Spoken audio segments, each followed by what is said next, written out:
kept telling the COs, you need to get this dude out of my cell. They wouldn't do it. One day they're doing roll call and he holds this guy's head up to the window and says, are you gonna move me out of the cell now? He somehow smuggled a suit, was able to manipulate a staff ID, and he walked right out the front door of the institution, and then another staff coming on duty like, what are you doing out here, Browning? Come on, cuff up, man. You gotta go back in, man. Okay, you got me. He made it as far as the parking lot. Welcome to the Proper Scoundrel Show. Thank you for coming out, man. I appreciate it. I appreciate being here. When did you retire? The end of 11. Good times? Yeah. It was a much better job than working in the parole division.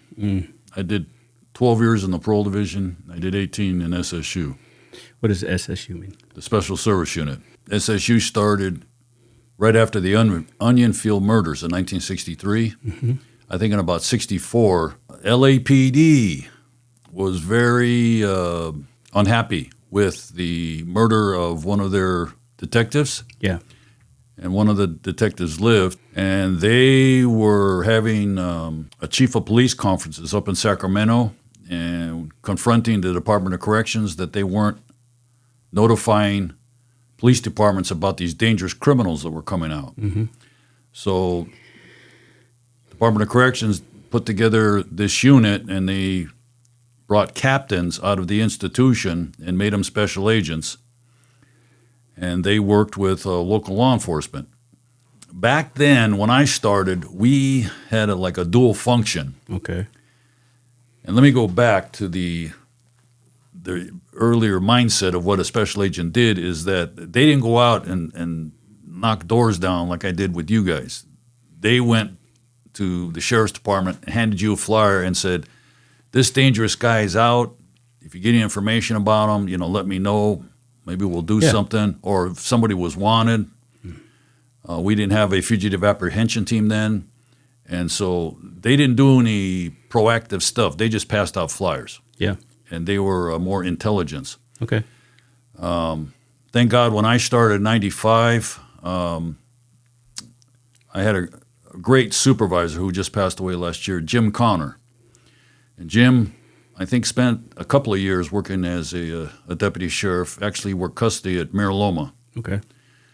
And he was a big guy. He was kind of hard to get along with, but he had a lot of experience, and he primarily worked with LA Sheriff's Department. Mm-hmm. There was a captain that was the prison gang sergeant back in those days that made Captain Christensen.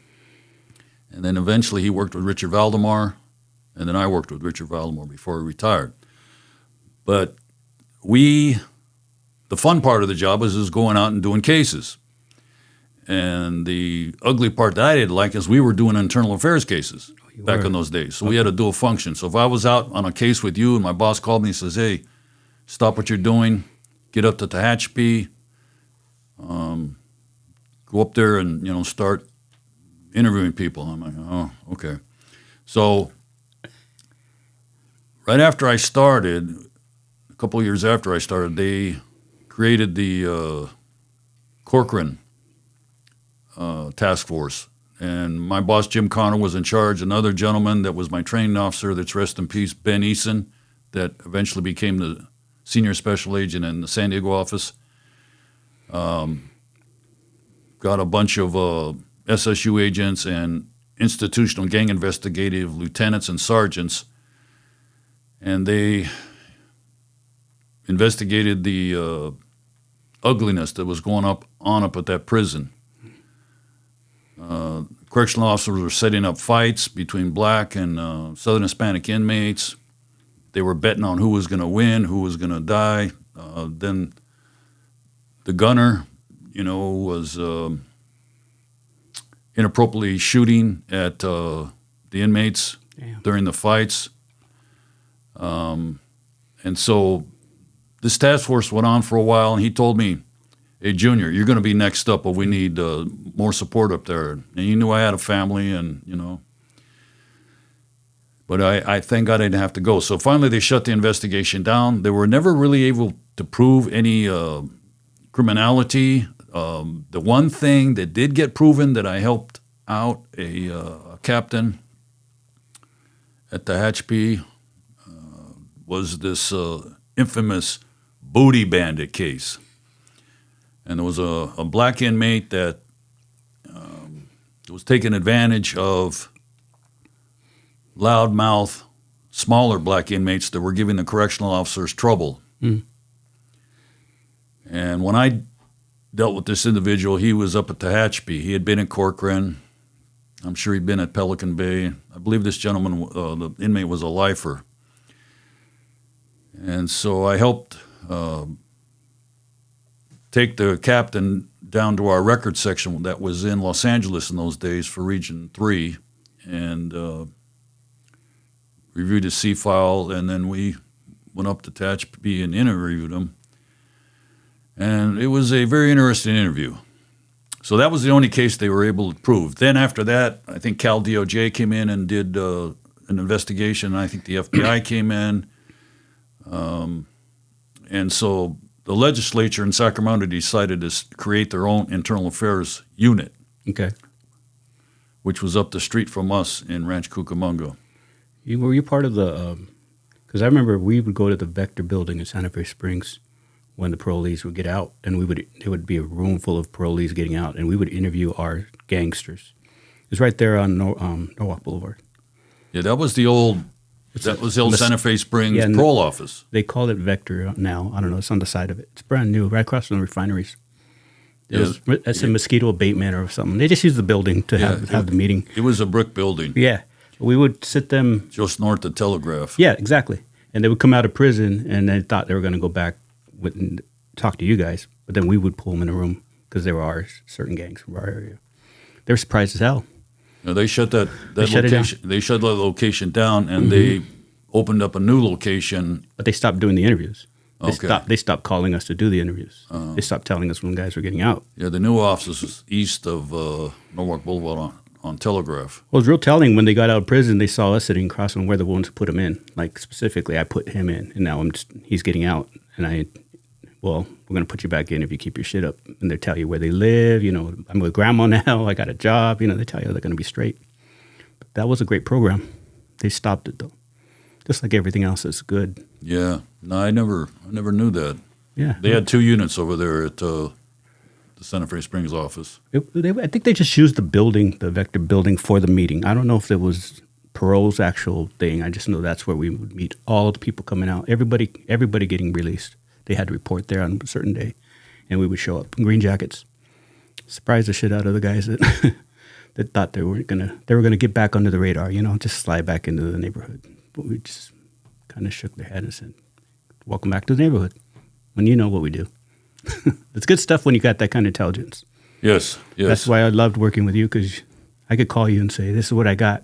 I don't have enough for a warrant, but I want you to come with me to see what he has in his house or in his room or his bedroom and see if we can violate him on that. It's not specifically it's for specific people. It's the ones that really need to be dealt with. It's not for everybody on parole. We don't mess with everybody. It's the one person that kind of needs to be looked at a little bit harder. We'll bring you. You used to come out for all our warrants, 2 o'clock in the morning. You were standing right there. It was fun. Well, the beauty of the unit that I worked in was we had undercover cars. Thank God I had a undercover van, and we did surveillance. So I primarily worked with the East LA OSS team back in the day. And my good friend Mike Del Muto was...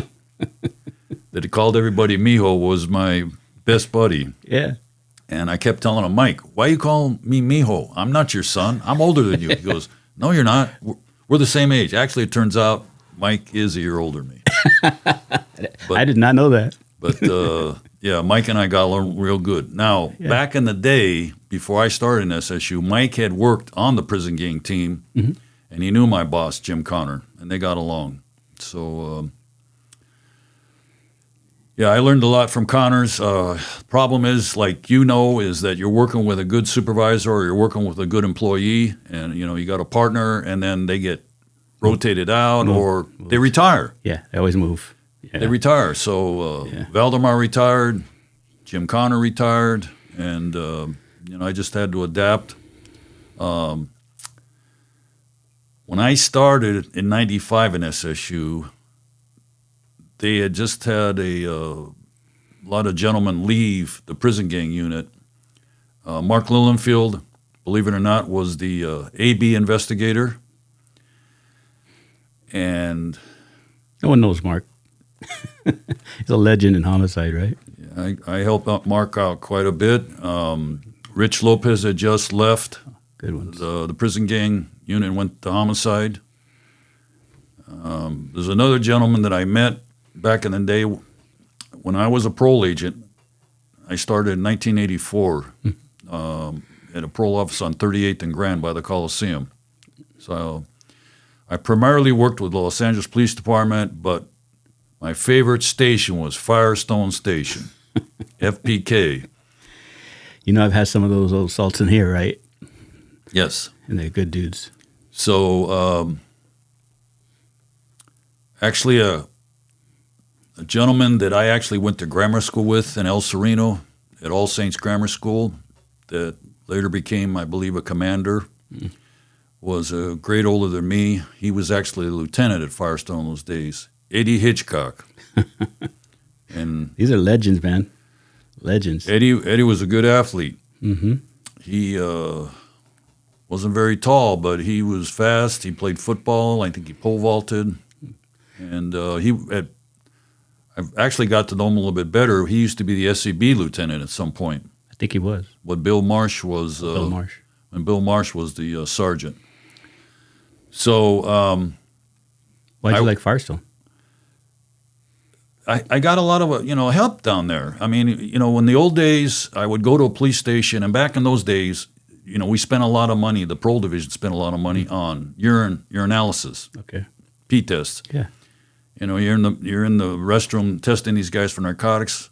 I would have to go to their house once a month, go to the bathroom, take a urine sample and test them, and so there wasn't that much therapeutic things going on in those days. So I eventually had what they called a high control caseload. I had all the so-called prison gang members, 290 registrants, and lifers that got out were on my caseload. And I had to see them twice a month at their house. Were there a lot in Firestone? In those days? Not that many. No. I used to work quite a bit with Roy Nunez, who eventually, he was an OSS detective in those days. Yeah. I actually had an incident when I was working there, an internal affairs investigation that I had to start because I found out from my assistant supervisor, he inherited some of her cases when we reduced them to what they call minimum supervision. She wasn't seeing them. She was lying on her field notes. So we used to call that, doing your notes from the house. I didn't want to say it, Dan, but I'm going to tell you, man. I remember when I was doing stuff in Norwalk OSS, and I wanted to hit somebody. And then we got told, you have to notify parole if he's on parole ahead of time. You have to notify parole his PO. You have to tell his PO that you're going to hit his house the next day. And we weren't happy about that. But then, you have to do what you have to do. They tell you to do it. And I'm pretty sure I told you about this. We talked about it in the field because I knew you knew about it. So we would call certain POs and tell them, hey, we're going to hit your boy tomorrow. He's doing this. He's doing that. Yeah, okay, thanks. And then we hit him, and he's like, yeah, my PO called me and told me you were coming. Yes. And that stopped real fast. Because our captain was, well, this is the policy. I go, well, what's to stop him from setting up on us knowing we're coming? I mean, now he knows we're coming. Maybe he's dirty. He doesn't want to go to prison. Just meet us at the door with a gun. We don't give a notification. You're not supposed to call his PO and tell him. He's not supposed to call his parolee and tell him we're coming. And how are you going to stop that? And they couldn't. So he said, no, you don't have to notify anymore. That was bad. That was a bad deal. Because we were trying to work with certain people. And, every department has that. Not just your department, not probation. Sheriff's Department has the same problems. They're just lazy people. Well, I learned very quickly from Connors, and he made up this rhyme. I did not. It's actually in my shadow box. And he used to tell me to tell the cops, call first, don't call second. So If you called the parole agent Yep. and wanted them to come out with you, and they said, "Oh no, I'm busy this day, Cordova, I can't come out," then you call me. I go, no, don't work that way. You call me first, and I'll roll. Yeah. So That's what always happened. the other thing that used to irritate me, and I was told early on about this, and used to have to set people straight, is I would go to a briefing, and they go, "We got parole agent Dan Evanilla." I go, no. I'm not a parole agent. I'm a special agent. Oh, okay. And when I first started, one of the older agents was there with me, and he goes, "You're not going to leave?" They used to tell us to leave if they call us parole agents. I'm like, "No, I'm not going to leave. I'm going to help these guys out." And actually, we did a good case that day. We got a big rifle from some 18th Street gang member. But, the politics of the job, working with outside agencies, Yeah. and during this period of time, I was on a FBI task force for 13 years working the Mexican Mafia. So when I first got to the unit, November 95, Connors sat down with me. He goes, "Okay, look, I'm going to have you work in Mexican Mafia." And I go, "Why?" And he goes, "Well, you speak a little Spanish." And I'm like, "Yeah, I speak Cholo Spanish. That's it." So I go, "Look, boss, I know more about the Black Guerrilla Family prison gang than I do anybody, because I had a lot of them on my caseload." Okay. And he goes, "No, you're going to work Mexican Mafia." I go, "All right. Yes, sir." So I eventually got on the task force, and Valdemar was on the Rich Lopez that just left. Another good friend of mine, I call him Dormido, George Marin, was on the task force. Yeah. And eventually, my good friend that I named Deputy Booking Machine, Javier Clift, came on with the Sheriff's Department. And I think he had left Pico OSS. Mm-hmm. And the gentleman's name that we were talking about the other day that we couldn't remember was Furmansky. Oh, was my the God. was the sergeant. Good guy. Yes. Good names. Yes. And he eventually went to that Laser Village. Yeah. He became like the gun or the tactic guy. Yes. Tactics. So Javier came on board. Yeah. George ended up leaving at some point, and George went to one of the surveillance teams. And Valdemar retired. And You guys do any good cases with those guys? yes, You remember any of them at all? yes. And so, fortunately for me, I want to talk about this because this is basically how I got in the mix and was able to put good cases on the table. Was every month, and my supervisor, Connors, encouraged me to go to this California Gang Task Force meeting. And it was up and down the state once a month at a location. And an agency would put on the meeting. It was 2 days. And I would get to meet institutional gang investigators. And they were calling me up with all kinds of good info about, Cordova's not living where he's supposed to be living. And that was the hardest part about being a parole agent, is these guys didn't live where they told the parole officers they lived. And so through surveillance and watching where they lived, they were either at their girlfriend's house or some other location, and that's where they had their guns and dope. And so we were able to pin down a lot of guys. One of the first cases that I did with the task force, and an LAPD crash detective who just retired came to the crash lieutenant and notified him that one of his friends that lived over in the Wyvern Wood Projects, which is right next to Estrada Courts, had extorted him. And this guy was a square. He wasn't a gang member. And the parolee's name was Joaquin Contreras, Jackie the Joker.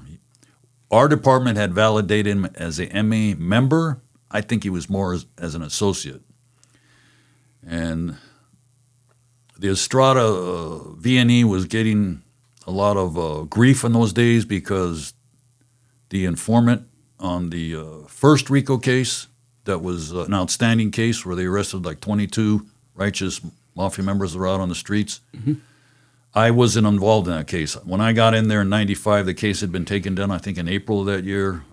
And I was on the task force to help with the prosecution. So we ended up setting up a surveillance on this Contreras guy. He eventually led us to a location over in Montebello, right up the street from the Montebello Hospital. Yeah. And he was staying with another VNE gangster. And we ended up getting a gun. Contreras got arrested for the extortion. They filed a case. LAPD filed a case with the DA's office. And the defense attorney just happened to be LAPD's defense attorney in case some of their coppers got in trouble. What? Yes. Damn. And so I don't know. I can't remember that gentleman's name. And he actually did not want the case to be heard at CCB. Mm. So they transferred the case out to Van Nuys. Oh, shit. So he got it? He got it transferred? Yes. Damn, wife from LA. So they had the trial, and the guy got convicted, and he got 2 strikes. Mm. And I didn't testify as the gang expert, but he ended up getting, the 20-some years on the second strike, and he went to the joint. And we got a gun out of that case, and everybody was happy. But the LAPD component that I worked with was a great detective, too, by the name of Larry Martinez. Okay. And Larry's rest in peace. He was a Marine. He was a great guy, good guy to work with. And he was the supervisor of the 2 gentlemen that worked for him, Mark Espinosa and Ken Sanchez, who were both retired. And then they had a Valley component on the task force, the guys that worked out of the Van Nuys Operation Valley Bureau crash. And we actually had a HUD agent. It was a HUD agent was on the case in case we need to. We used to take them. We took HUD. We took Section 8 people with us. Yeah. Sometimes that's your leverage. So we had a gentleman on the case at that point. And so we ended up starting a new RICO case thanks to Pelican Bay notifying me that a individual was getting out that was from a small gang over in Rampart Division, right in between the 18th Street area. And this guy was going to be putting in work for none other than Topo Peters. Benjamin. So we got up on this guy one day, and we did a surveillance, and eventually we did a T-stop because he had done some traffic violations. And he reluctantly told us he would work with us. And so we packaged him up, and we started the case. But on and on, this guy was playing both sides against the middle. And when we took the case down, he ended up getting 40 years himself. So I'm telling this whole long story, Adam, because this individual is the guy that was in the newspapers here about a year ago, maybe a little bit longer, that attacked that Minneapolis PD copper. Which one? Yeah. That ended up having something to do with the Floyd murder. Oh, okay. So the informant that went bad's name was John Tershek, stranger. And he only had a couple more years to do, I believe, I was told. This was out of the Tucson prison, federal prison. And I know you had to work custody, and I'm going to use this term. What we call as a PC move is that he was probably afraid to get out of prison because I don't know if he had any resources. Or he had a green light on him when he got out. Well, he did have a green light. When he got out, they were going to be waiting for him. So, yeah. So happens all the time. So he ends up I'd rather be in prison than go out in the street and get shot. He attacked this police officer real bad, and then he's got another case. Yeah, they do it. You know that. They do it. They get scared. Especially if we had a guy who messed up in prison, and they told him, when we go out, we're going to do your family and you. So go home, and we're going to help take care of it. So he didn't want to come out. Didn't want you holding the door. Don't let me out. Caught another case like that. They do it. No one would believe that you try to go back in prison, but they do. So the alternative is worse, I guess. This guy's competition back in those days was a guy from V&E. Mm-hmm. That's actually, I was told by a retired FBI agent, Mariano Martinez, Chewy from V&E. And Chewy had the look, the big brocha, the pelon head. You know, he looked the part. And he'd been on a parole for a couple of years. And when Tershak got out, they mingled. They got along, but I think they were working for different bosses up at Pelican Bay. And so Martinez was on parole out of that brick parole office.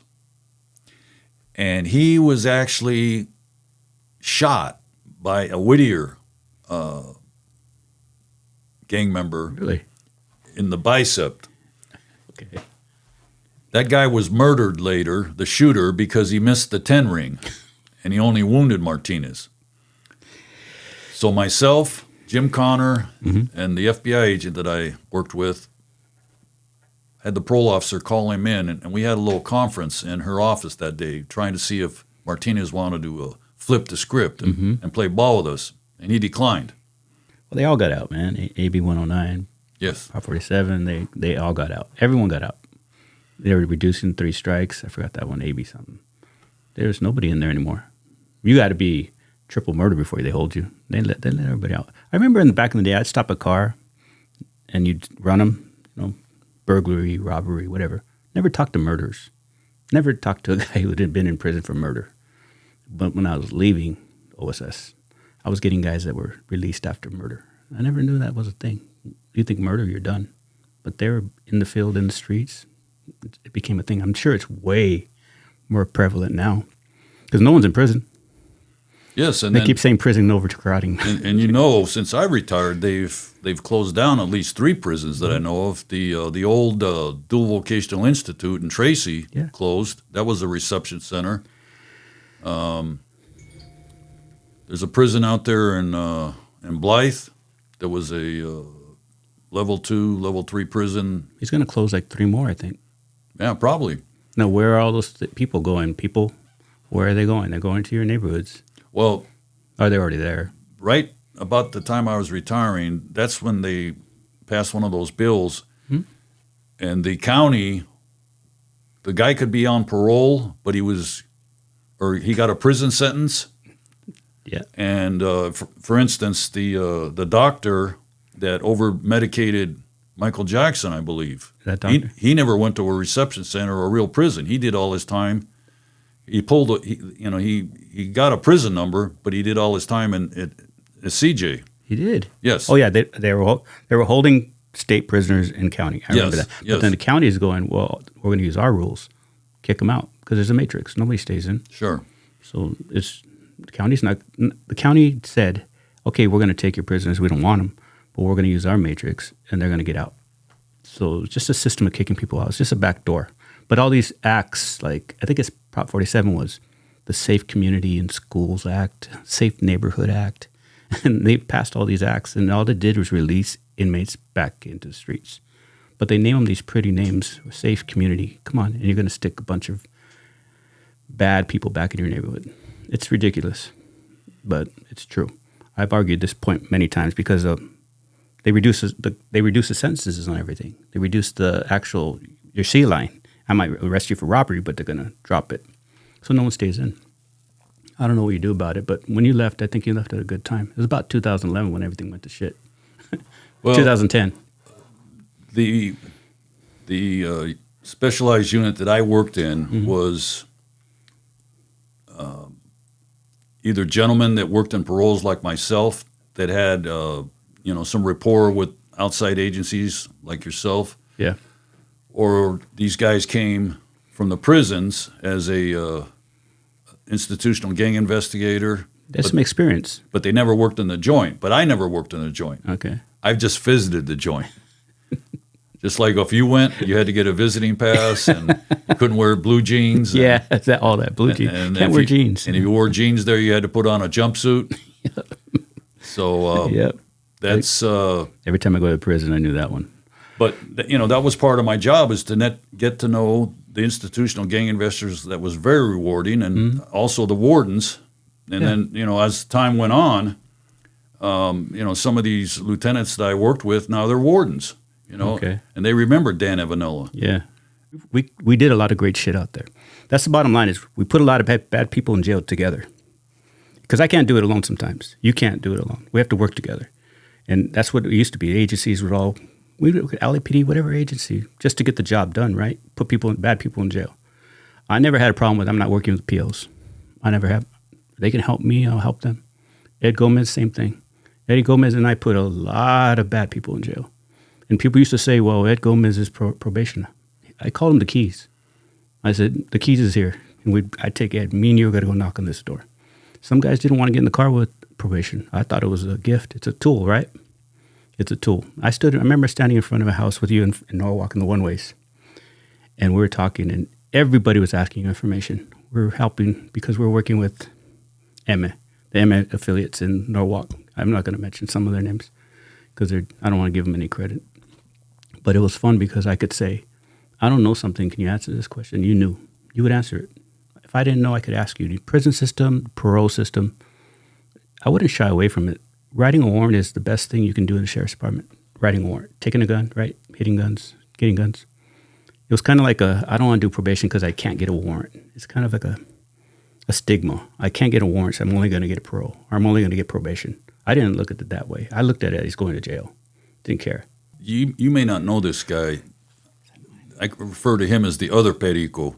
Which one? There was a guy from West Side Primera Flats by the name of Armando Ochoa. And back when I started, he was the king of Hawaiian Gardens. And so we got the task force out there one day. Connors was there. Valdemar was there. George Marin, Javier, Larry Martinez, his guys. And we sat up on a house of a older Hawaiian Gardens gang member that was a veterano over there. And unbeknownst to us,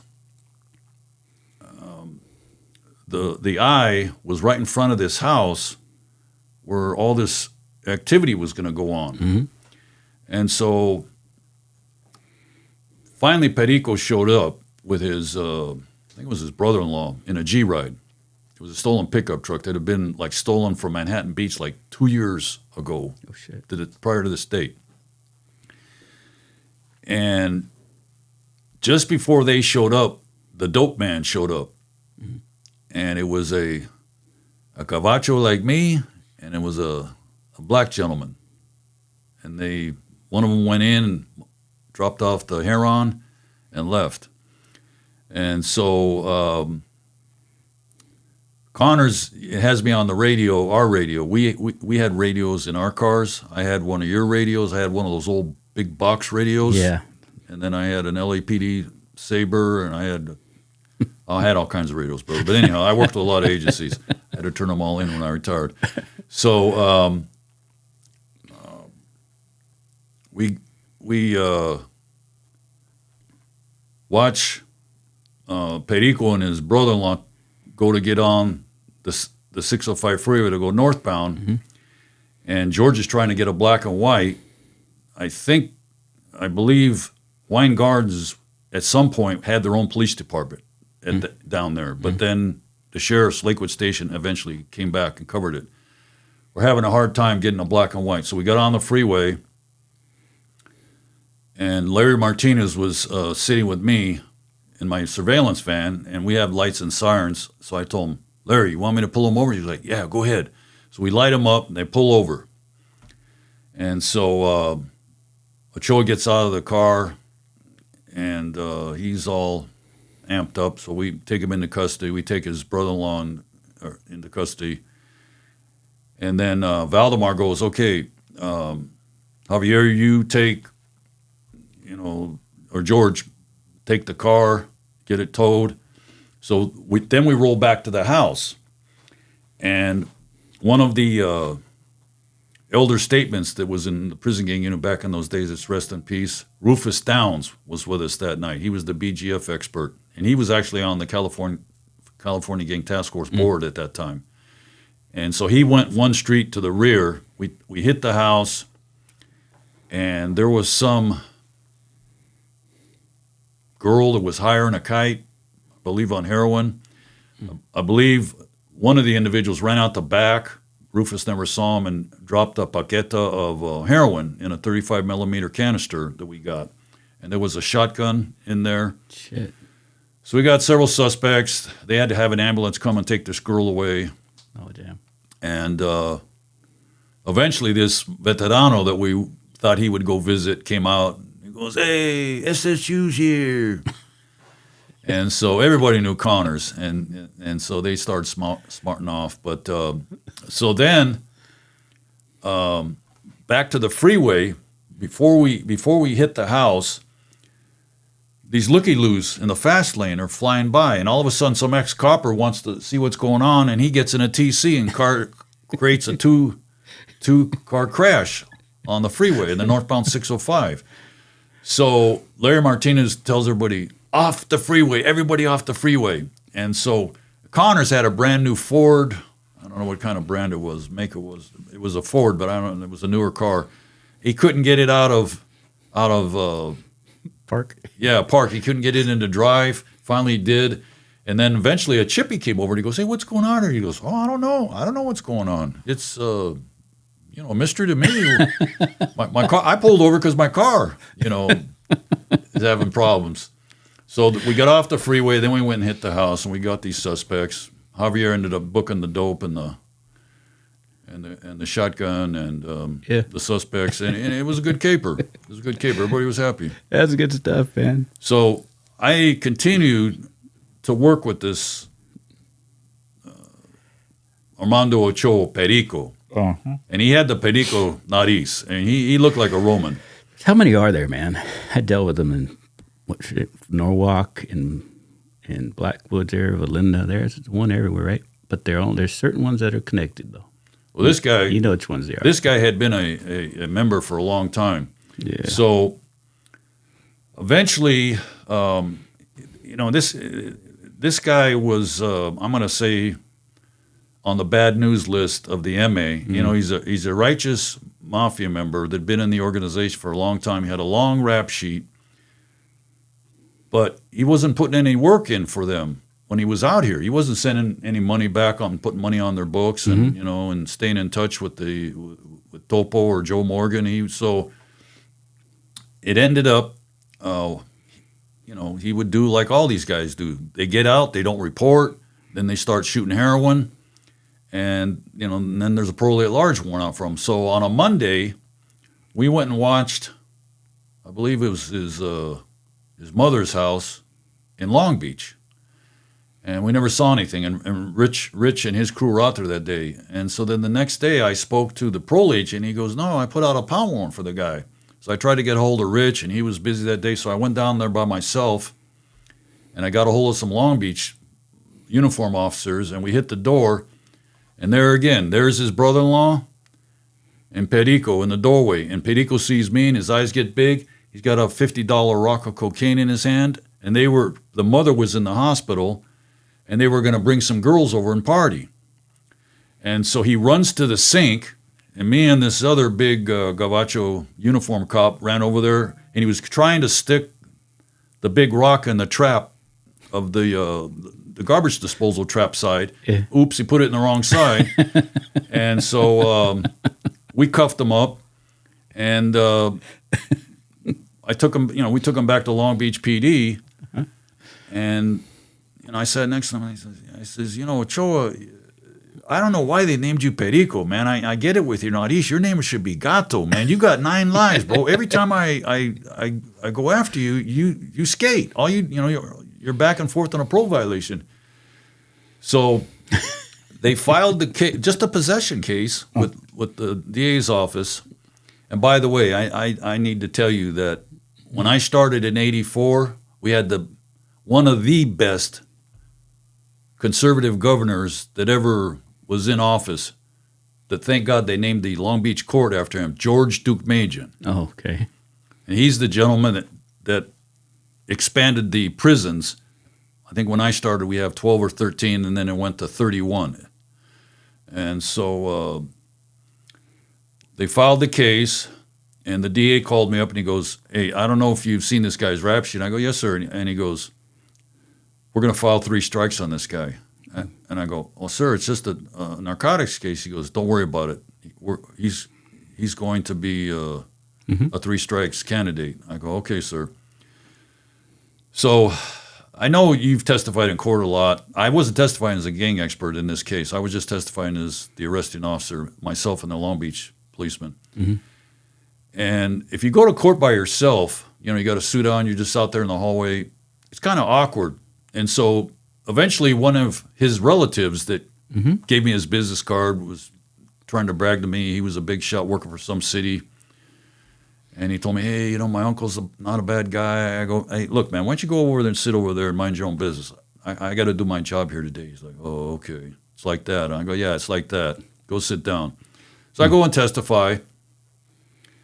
And I can't remember if he went pro per, he had an attorney. And he ends up getting convicted. Mm-hmm. So eventually he goes to the reception center in probably North Kern in those days, and he eventually lands at Corcoran in the SSU. Well, I get word from the Corcoran IGIs one day that he was dead, that he tooted some bad heroin, and he was rest in peace. In prison. In prison. So I called the DA up, and he was not very happy about it. He was actually, I thought he'd have a better reaction, but, we used to use the term, a person is properly rehabilitated. And but I was kind of the same mindset, is that he actually was a halfway decent guy. He was just a long-term criminal, and he was never getting out. And he was actually older than I was, but anyhow, Armando Ochoa died at Corcoran State Prison, probably in the late '90s. A lot of them do, man. A lot of them do, and it's usually dope. It's usually dope getting them sent back. And heroin's the old timers. They love that stuff, man. They don't mess with. They like the heroin. It's just that generation that started all this, got the prison gang stuff going. They love that stuff. Well, I should tell you, I went to, after grammar school, I went to Cathedral High School, which is right by Dodger Stadium, and then I was a pretty decent baseball player, and I went to East LA Junior College, played baseball there 2 years, and I went to San Diego State, got my degree, came home. I had met my wife, actually through her older sister. We were lifeguards together. I used to lifeguard in the summers. So I graduated, and I knew I had found the right lady, but I didn't have a job. And so I didn't have any aspirations of being an attorney or a police officer. And thank God there was a girl that was a lifeguard there that was already working for Los Angeles County Probation. And she worked at this place called Las Palmas School for Girls, which is right behind Bristol Park. Really? Off the 5 freeway in City of Commerce. And so I started as a student worker. I took the Deputy Probation Officer 1 test. My first assignment, I worked at Los Padrinos Juvenile Hall, 1974. I started. LP. And LP, is it still open? Yeah, they're having all kinds of problems over there. They've always had problems, brother. So I worked there. I went back to Las Palmas, and then they decided to, there was a law passed that you couldn't lock up runaways. There's a term you probably know called a 601 and a 602. So they had to let all these runaways go. It was like only half the institution. So they decided to bring in boys. That was a mistake. We had guys going over the wall. This facility was right next to the railroad tracks. And you could, I think Calcan had a dog food production company across, and you always smelt the smell of dog food. So while I'm working there, they decided a film company came in, and I actually was in a movie. Really? I played the coach in the movie. I had speaking lines. Really? I had to join SAG? SAG, there you go. I had to pay my SAG dues. And I did not know this. What was the movie? It was called Cage Without a Key. And the star of the movie was Susan Day. That was in the Partridge Family. Yeah. So she was the star. She got locked up because she went with her friend's boyfriend to go to a liquor store to buy some sodas. And he decides to do a 211. And so she goes to court, and they send her to this girls' school. And so they actually had, which I didn't think was possible, they had some of the girl inmates. Oh, no way. Or they actually called them wards. Wards, yeah. They had to sign a release, and their mugs were in the picture also. So I had speaking lines, and so the great director of the movie was the gentleman by the name of Buzz Kulick that produced the Brian song. Oh, okay. And, that me? And he's rest in peace, Mr. Kulick. I'm sorry. Sorry. So, Buzz, what was his name? Kulick? Kulick. And so we ended up filming the movie, and then there was going to be a scene where there was a black movie star. There was, just like in prison, they had the good girls and the bad girls.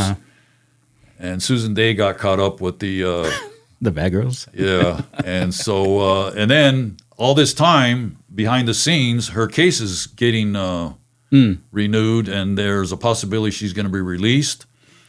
But one day there was an incident on the basketball court, and previous to this, they were going to film this outside. The girls used to have those plastic combs with the long end. Oh, yeah. To tease their hair. Yeah. And it was raining. And so I told Kulick, little me, Dan Evanilla, the college graduate, told him, sir, why don't you film it here in the auditorium? We had a small auditorium, and used to be able to pick up the microphone plugs, and there was a metal cover so you wouldn't, step in it. Yeah. And so I said, lift this thing up, and she can sharpen it on the metal. Yeah. He goes, oh, good idea, son, good idea. So this girl's sharpening her comb, and then I come in. I come in to start the activity. We're going to play volleyball in the gym. And I told her she was the coach of the team, and, let's get business. So she got rid of the shank, the plastic shank. So eventually it was a sunny day, and they filmed this volleyball game out on the court, and she shanked somebody. She shanked some other on the yard. Yeah, on the yard, yes, but there's no gun coverage. And so I told somebody to go get the nurse or something, and that was it. And so funny. It was actually a NBC production. They used to have a movie on Friday nights on NBC. And so years later, they tell me, hey, it's going to be on a Friday night. And I was working 2 to 10 at Los Padrinos, and I don't think I was able to tape it. But anyhow, I couldn't afford a DVR in those days. I was a newlywed. So I eventually got to see it on a rerun, and it was pretty good. And so Susan Day came up to me. We had, the one good thing at that facility is they had great cooks there, and they had great chow. They served a really good lunch, and the place looked like a college campus, and it still exists. if you go northbound on the 710, if you look to the east, you can see this brick facility. And so she wanted to talk to me about sexuality, because there was a term that the girls used called chickvat. One girl plays the part of a chick, and the other girl plays the part of a vato. And so I had to kind of explain it to her about, what was going on. And, some of these girls may be straight, but they play the part when they're locked up. Yeah. And, so I worked there for, I think, a little over a year. And then, thank God, they contacted me to go to Los Padrinos. So I ended up eventually going to camp. And I worked at a Camp Scudder, which is up in Bouquet Canyon. Yeah, over the mountains. Yeah, and then eventually a director that I met at Los Padrinos liked me, and he called me up and goes, hey, I'd like you to come over here if you can. And I go, hey, boss, I haven't been here but 9 months. He goes, don't worry about it, I'll take care of it. So I went to probably the best camp I ever worked at was called Camp Afflerball up in Laverne. And then I was there for about 3 years, and a notice came out, and I said, you know what, I need to promote. I was a DPO1 this whole time. I need to promote. I need to get, promoted. So I took the test. I couldn't stay there, and they said, you either go down to Los Padrinos again, or you can go to Central Juvenile Hall, to East Lake. And I said, you know what, I'm going to try East Lake.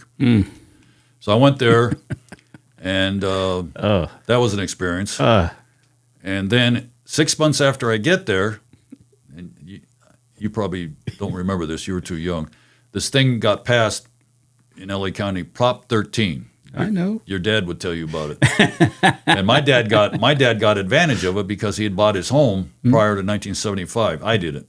So they demoted 1,100 DPO2s, not because of behavior or misconduct, because they didn't have the tax money coming in. Yeah. So I had to stay there. And I said, no, this is not right. So I went down to the state building one day, and I saw that they had a parole agent test, and they had a correctional counselor test to work in prison as a correctional counselor. So I took both tests. I did very well.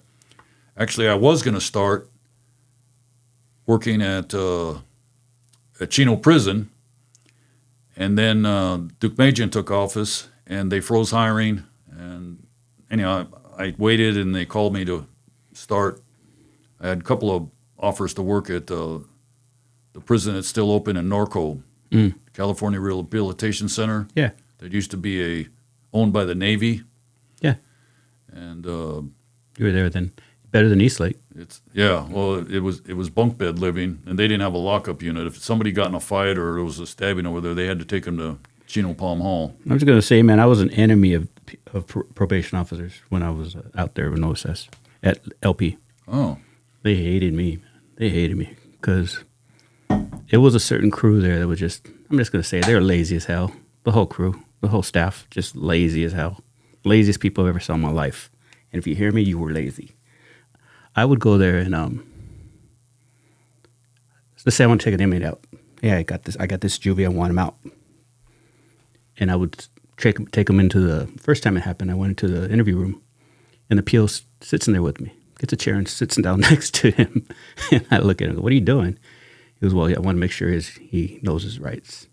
PO, probation officer. I said, that's fine.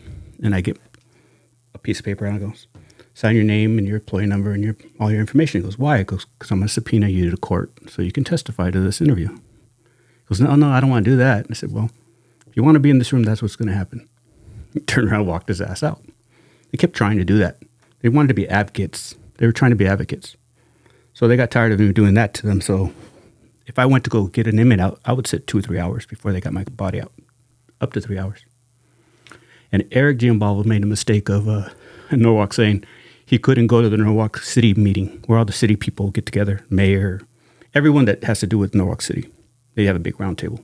He couldn't go. He goes, Adam, I want you to go to it. I tried to get out of it. I even told him, don't send me. So I sat in the round table, and there was a probation officer, us, city workers, everybody that does work in Norwalk. And they did the round table and they got to me. And I said, oh, you work probation? And there was a man sitting there. I said, yeah. He goes, yeah. I go, how come I have to wait 3 hours to get an inmate out when I can see where his bunk is? I can see his, what are they, like dorms? I can see his dorm from where I'm sitting. But they're making me wait 3 hours to get him out. He goes, that's unacceptable. I go, that's what happens. My whole team waits between 2 to 3 hours. And we can see them sitting in that little area where they're all hanging out. They're just sitting there. No one's going to get them. No one's making a phone call. They're just sitting there laughing and joking about their weekend, their parties. And he goes, oh, don't worry, I'll see what I can do. So I go back to headquarters. I go back to the station, and Eric Jim was standing there, the monster. And he goes, what the fuck did you do? First words out of his mouth when I walked in the room.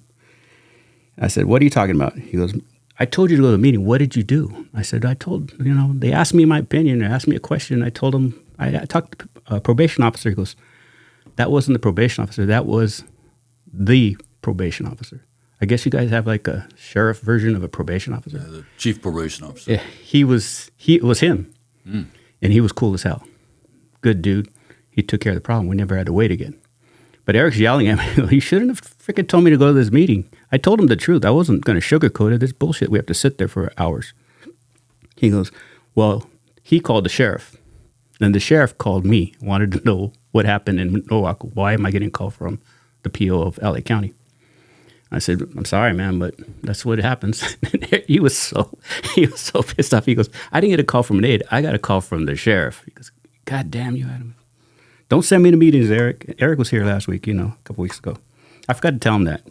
He got mad at me a lot of times to my mouth. So Leroy called you? At that time, it was Leroy called Eric.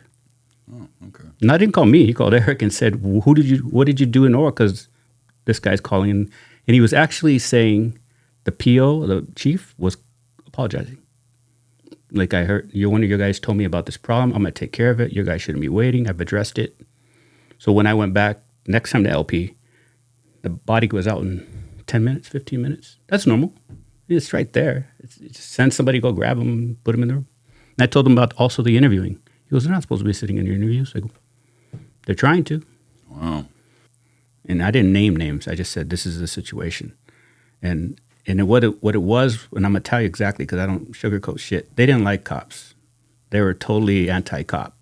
They're supposedly cops. One of the days I got them mad. Just another time I pissed them off because I was tired of their shit.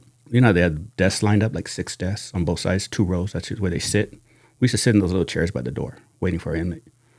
And one of them walks over, you can wait in the break room for your inmate. I said, no, I'll wait here. And they said, well, we want the officers to wait in the break room. I go, no, I'll wait here. This chair is fine. He goes, sir, and I go, I'm not moving. I said, last time I went in that room, you forgot about me. And no one wanted to be in that room. But I wasn't messing with them. I was nice. Can I please have this inmate? This is what I need. I need to interview from this, and blah, blah, blah. He said, I got him on this case, whatever I needed to say. But I told the guys in my team, don't go in that break room because they're going to leave you there. They're doing it on purpose. Who was the intake officer? He's an older man. He was an older guy. I think it was Jackson. Good man. Probably had to be at least 60 years old, man. He was an older dude, but cool as hell. He was the intake guy. You had after hours, you'd call and say, I got this guy. He's got a gun. I want to hold him. He would say, bring him in. Or you know how you do it. You have to get the okay to bring him. I forgot what you call it, but the okay to take a juvie to jail, basically, mm-hmm. or keep him. And I would always talk to him, cool. Well, one day I was waiting in the hallway or in the break room, and he goes, how long you been here, Cordova? And I said, I've been here 2 hours. He walked in that little room, and he just started screaming at everybody. But it wouldn't fix. They would just keep doing it over and over and over. And I went to Camp Scuddered. They were wearing camis, full gear, right? Full camouflage. Full kit. And same thing. He's like, well, we need to sit in the interview with you.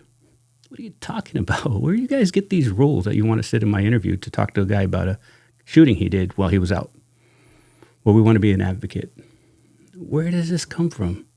And he says, well, I go call your supervisor out. I'm not doing this shit no more. And then there was some words and that he didn't go in the room.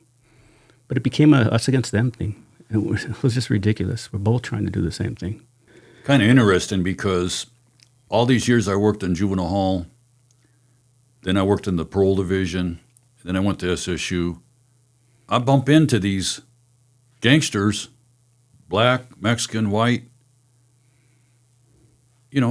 years later. Yeah. And they like, oh, you still around? I'm like, yeah, man, I'm a lifer. I'm going to be here a while, man. So Lifer.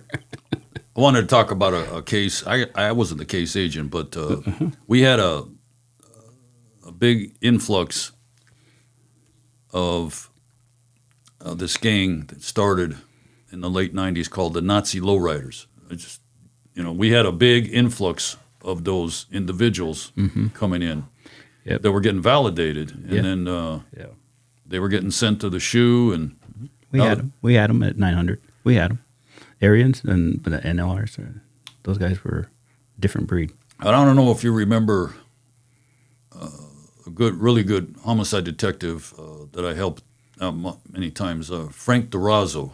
I know the name. I've never met him. But He was good friends of the Valdemar's. Mm-hmm. He called me up one day and he goes, "Hey Dan, I need a favor."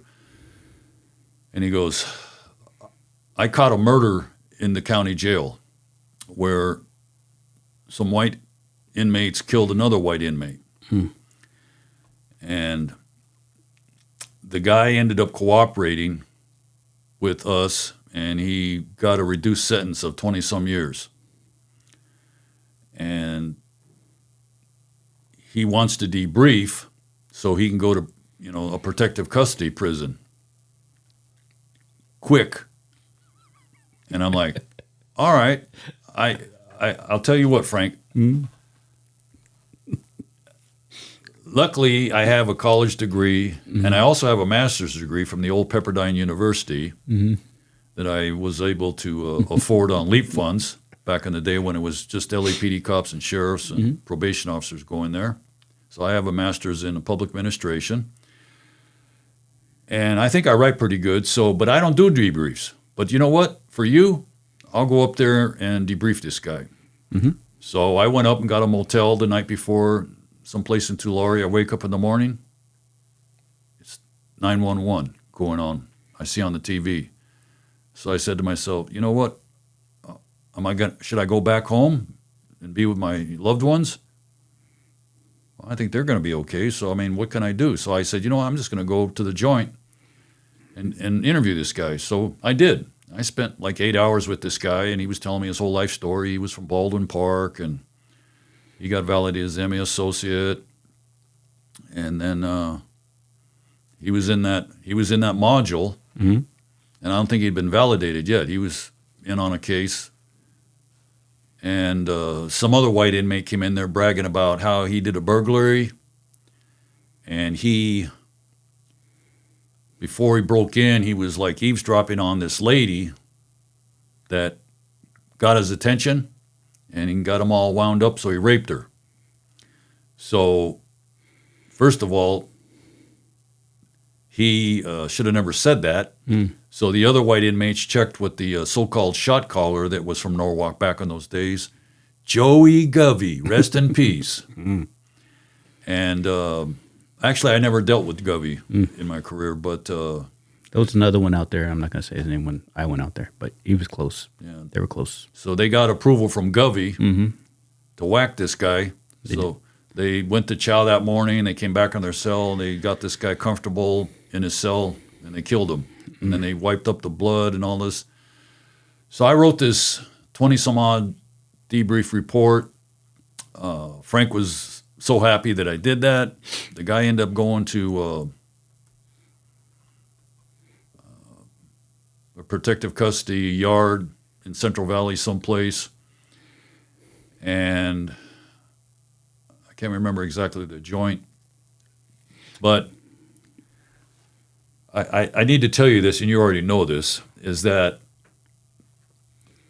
the Mexican Mafia and the Aryan Brotherhood guys have the same beliefs about abuse of women, abuse of children. They can't stand child molesters, and if they can, they'll kill them or assault them, which I don't believe in, but they have the same beliefs about treating women right and children right. And, myself as a devout Catholic, I can appreciate that. So he is always going to have this belief that he, even though he was a righteous gangster at one point, he debriefed. He should be out of that game, but his mindset is still there. Mm-hmm. I'm a gangster. I told on myself, and I debriefed with Evanilla, and I did my duty for Durazo, but I'm not going to be housed up with a sex offender here at this protective custody yard. And so he kept telling the COs, you need to get this dude out of my cell, and they wouldn't do it. Mm. So one day they did, they came on duty, 0600, and they're doing roll call, and he holds this guy's head up to the window and says, "Are you going to move me out of the cell now?" So here this guy, you got a lucky 21-year sentence for helping homicide, and then he got another case put on him. You can't deprogram him. He was programmed. Yeah. He's just not going to change. Right. So now he's at Corcoran Prison. Yeah. So I went up to Corcoran Prison one day to interview another Cataranas inmate. And I told the COs, I said, "Hey, you know what? Can you bring this guy out?" Mm-hmm. And they go, yeah, no problem, Dan. So they bring him out, and he goes, "Who are you?" And he puts his head down, and he goes, "Oh, yeah, I know, man. You're the guy that debriefed me." I go, "You know what, man? I wouldn't have wasted my time if I knew you were going to do this, man."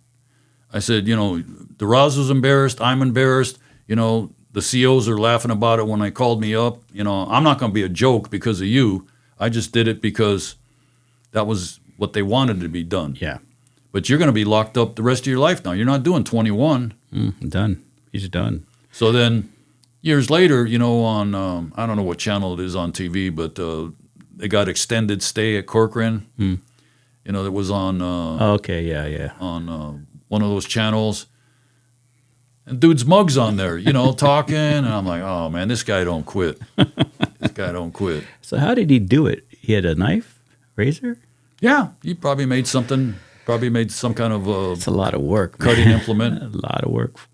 Yeah. I gotta have you do something for me then. Explain what validating is, because people are listening to this right now, or when they listen to it, they're going to say, what the heck is he talking about? I know what validating is, but can you explain it? Well, when I started in SSU in 95, the validation system was a point system that the department had created, whereby you and I are gang members, and I'm in prison and you're out on the streets, and I'm writing you, and I'm sending you coded messages that are talking about a homicide that I want you to do or get somebody to do it. Mm-hmm. And so that would be a point that I can prove as the gang investigator. So it took, I believe it was 3 points. And I have to say that in this Jackie the Joker case I told you about, that guy was validated as a member because I guess they were able to get so many points because he was off the map with his communications and whatnot. Or he's communicating with somebody on the tier. Yeah. So, and then they have, ladies, innocent ladies that are mail drops for these individuals. And so it's a whole thing. Mm-hmm. And, I didn't know much about it when I started, but, the more and more, I learned that this is a whole thing. And then, what? It could turn out to be a good case for us. Yeah. We write paper for this individual's location. They might have some narcotics, a gun. And so the penalty was... It always goes higher. They would put him in the shoe, Pelican Bay, Corcoran. Mm-hmm. And so after I retired, or right about the time I was retiring, they decided to do away with the shoe program. And the validation system that they had, I don't believe was still there. They went to some kind of threat assessment, whatnot. So the only guys that are locked up now is the guys they're get caught introducing narcotics into the institution, and that was another favorite of mine is prohibiting that and catching it before it got in. Yeah, and then how it gets in. So they did it. They let all those guys out of the shoe in Pelican Bay. Pelican Bay's got level 2 guys in those cells. The doors are open, and they're out on the main lines. Mm-hmm. They're out on the level 4 main lines, and maybe even lower. Now, you said that. Now, explain to me what debriefing is. I know what it is, but people that don't know. Well, if an inmate gets himself on what we used to call a wreck in the joint, they would, contact the CO and say, "You got to get me out of here." They'd put him in some protective custody thing, and then there would be a wait. There's a long wait to get debriefed, and then eventually you're going to get sent to a protective custody yard to do the rest of your time. But you have to give something to get it. Right. So, I mean, there's been some heavy duty MA members, AB members that have debriefed. The top guys, the big bosses. Some guys, and there's been a lot of those guys. The game that these guys used to play back in the day is that if you had any kind of medical problems or psych problems, like those kind of guys you were talking about over at Twin Towers, they couldn't go to Pelican Bay because of their medical problem. They would keep them there. Now, I told you this earlier, is that during the second RICO case, Topo Peters' wife was indicted. And I was talking to Larry Martinez, and he says, "Yeah, why don't you go up there and talk to the guy, see if he wants to play ball with us?" And I'm like, "That's not going to happen, man." First off, Larry, you already know that inmates aren't supposed to talk to cops. And so, but I'll try it. So within the Corcoran facility, they have a level 4 shoe yards. They have a level 4 main line. They have a level 3. And then they have a level 1 facility on the outside. And they have a hospital in the middle of the whole facility. And so the COs took me over there, and they told me, "Hey, he's not in very good health. If he has to go to the bathroom, he has to get help to get up off his bed." I don't know if he had some kind of atrophy with his legs, but he said he fell down a couple of times trying to get to the Kaibo. So I said, "All right, I can appreciate that." So I went in there and introduced myself, and he says, "Yeah, I know you. I've heard of you." And I says, "Yeah, I just want to talk to you about your wife, man. I mean, she's probably going to do some federal time for her part in this RICO case we just took down. But if, you want to debrief and play ball with us, give us some intel, then we might, help her." "Well, let me tell you something, Evanilla. Did you ever come at Joe Morgan like that back in the day?" I said, "Well, let me tell you something, Peters. I never knew Joe Morgan. When I was a parole agent, I used to go to the LA County Jail to interview my parolees, and I'd be sitting across from them just like I'm sitting across from you. And then over in the far right-hand corner, there was these big glass window rooms where the special people got interviewed by their attorneys, the private area. And I saw a big dude with a bald head over there one day, and I asked one of the deputies, 'Who's that guy over there?' And they said, 'Oh, that's Joe Morgan.' And I'm like, 'No, I don't know Joe Morgan.' But yeah, that was Morgan. I saw him from a distance. So Peters didn't want to play ball. He died shortly thereafter at Corcoran Prison. And then we monitored his funeral. We went to the service. I can't remember where the service was, but he was buried up on Kellogg Hill.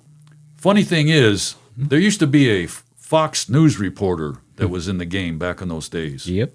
And he had a relationship with a sheriff's employee that I'm not going to mention. And the day that we took down the second RICO case, we saw this weird Crown Vic, like, watching our briefing. And then that same individual was monitoring Topo Peters' surveillance of us monitoring the burial. Yeah. I'm like, who's telling on us? We knew who it was.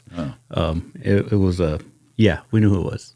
So it was actually two people. Oh, okay. Yeah. So anyhow, Peters, somebody in the organization had an extra grave site. They donated, and he was buried there. Before my time,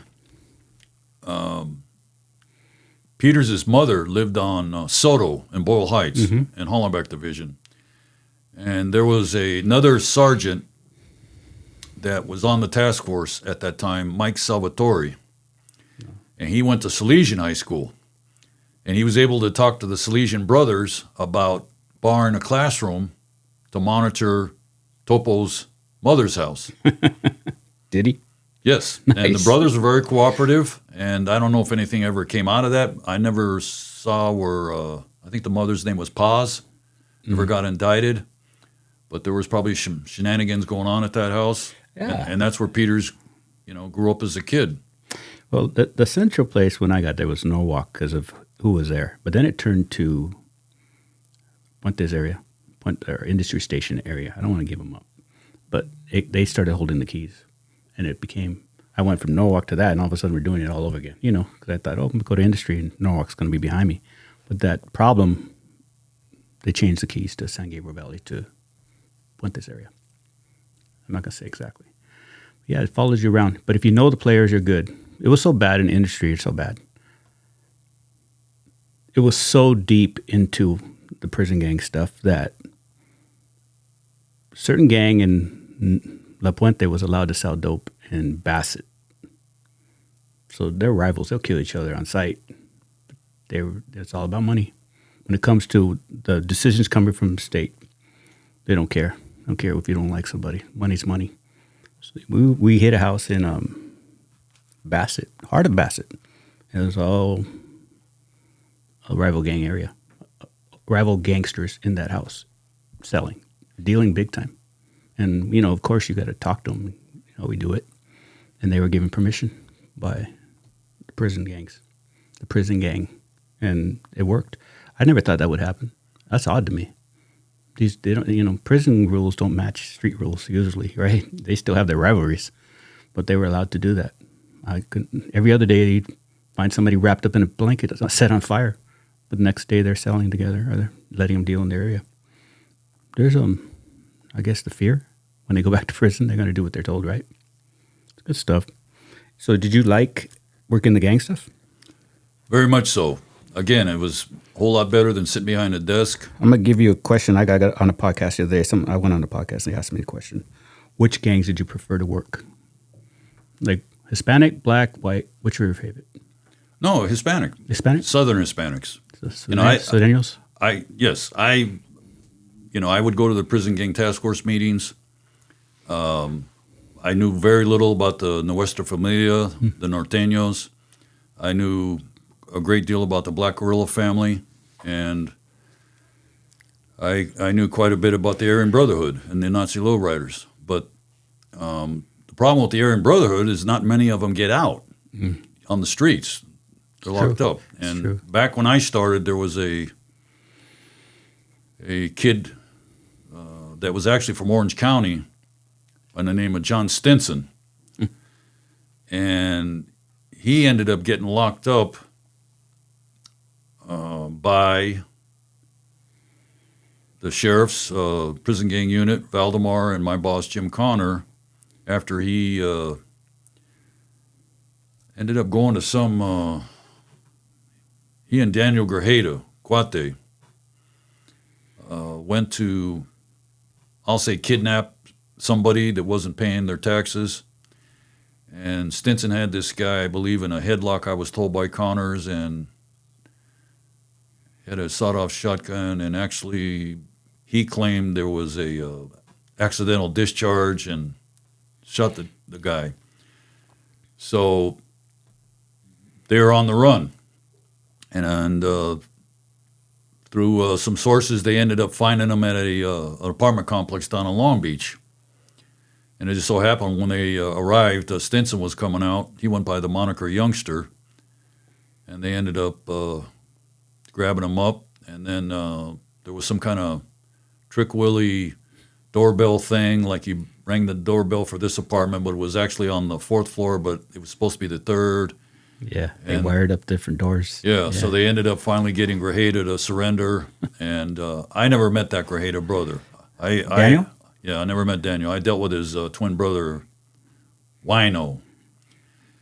And I believe Wino's still in custody. Both the brothers were from that Torrance gang, La Rana. Is Daniel alive? To my knowledge.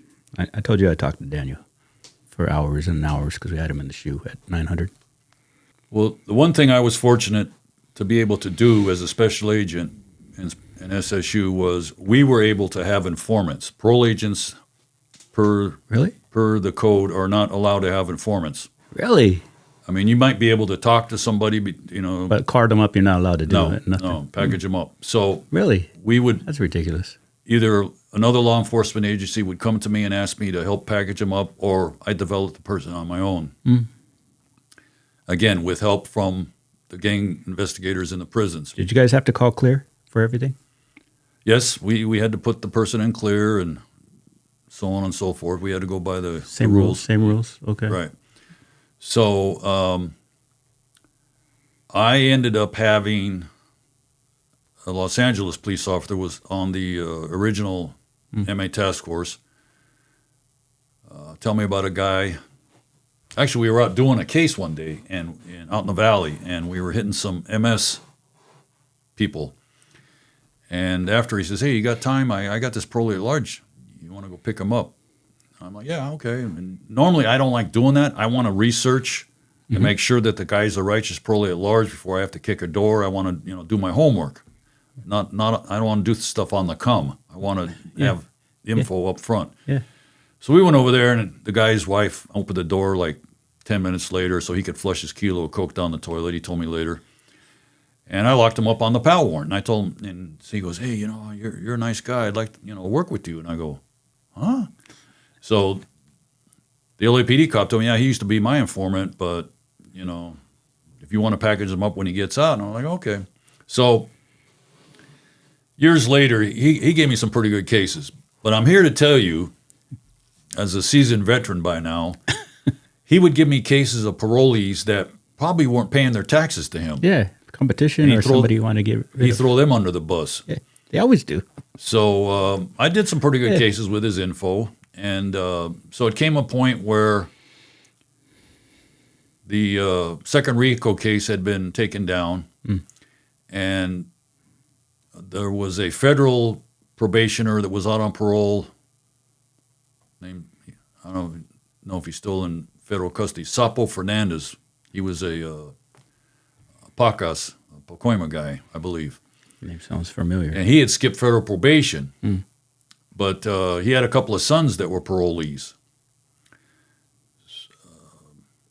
I'm going to say stepsons, I believe. And they lived out in Lancaster. So he gave me the heads up that there was nobody overseeing the valley for the MA. It was since Fernandez got locked up. And so Wino Grajeda was going to come out there to have a meeting with him. And so I had to get resources to do this. And so I was able to get the sheriff's department to get some kind of Trick Willie vehicle posted up in front of the pad. And Grajeda was going to come out there and meet with all the leaders from the different cliques out there in the valley and run it down to him on how he was going to run things. And so I got LAPD, black and whites, their crash unit, to be our takedown cars. And so I made the decision. I said, "Look, when he shows up, we're not going to rush the backyard. I don't want us to get in a big shooting. This is just a parole violation that he shouldn't be meeting with these gang members. Thank God for the CIA gave me the info about he's going to meet with these guys." And so I said, "All I want you to do is when Javier Cliff calls out that this car left and went this direction, just stop the guy, get a Polaroid picture of the guy, get his info, and get a shake on him, and get a Polaroid picture." And so some guy left, stopped him, got his info, and then somebody must have called the meet in the backyard like, "Hey, the Huda's out here." And so they all started scattering. And so we were able to get a couple of other guys stopped. And so the two LAPD crash cops that I worked with, Grajeda went down with his wife, went down Van Nuys Boulevard to the 5 freeway, and they stopped him under the freeway. And so I had dealt with him before. And I need to tell you, and I think I told you this before, his name was Wino. And I thought because he was a boozer. His name was Wino because he was, as we say in Spanish, he's all chillando all the time. He's a crybaby. Right away, I cuff him up, and his wife, had the car. And I said, look, man, nice of you to come out here and have a meeting with all these gangsters out here, man. Really appreciate that. You're going to jail. So I put the guy on my surveillance van. They followed me all the way to CJ, and I booked the guy. And that was the longest ride I'd ever taken with an inmate sitting in my car with nothing to say. That guy does not like me. And that's fine. That's fine, It's cops and robbers, man. So I searched his vehicle, and right there on the console was a piece of paper with the hookup, the phone number of the inmate that was out on parole. It was there was an AB. And the AB and the MA get along. Yeah. So they're probably doing business. Yeah. This guy was a Bakersfield AB by the name of Bobby Ray Shields that was out on parole at the time. Yeah. So I went to this parole hearing. He got his year for gang association. He goes back to Corcoran. He goes to the SHU. And he gets there, and he had found out that a couple of his friends had been assaulted when they went out to yard. And he didn't like that. So he wrote a request for some other inmates to get a crew to assault or kill these guys that assaulted his friends. And so it just turned out that the guy he gave the kite to, the message, was a CI of the IGIs. And he did that on 2 occasions to have two separate inmates.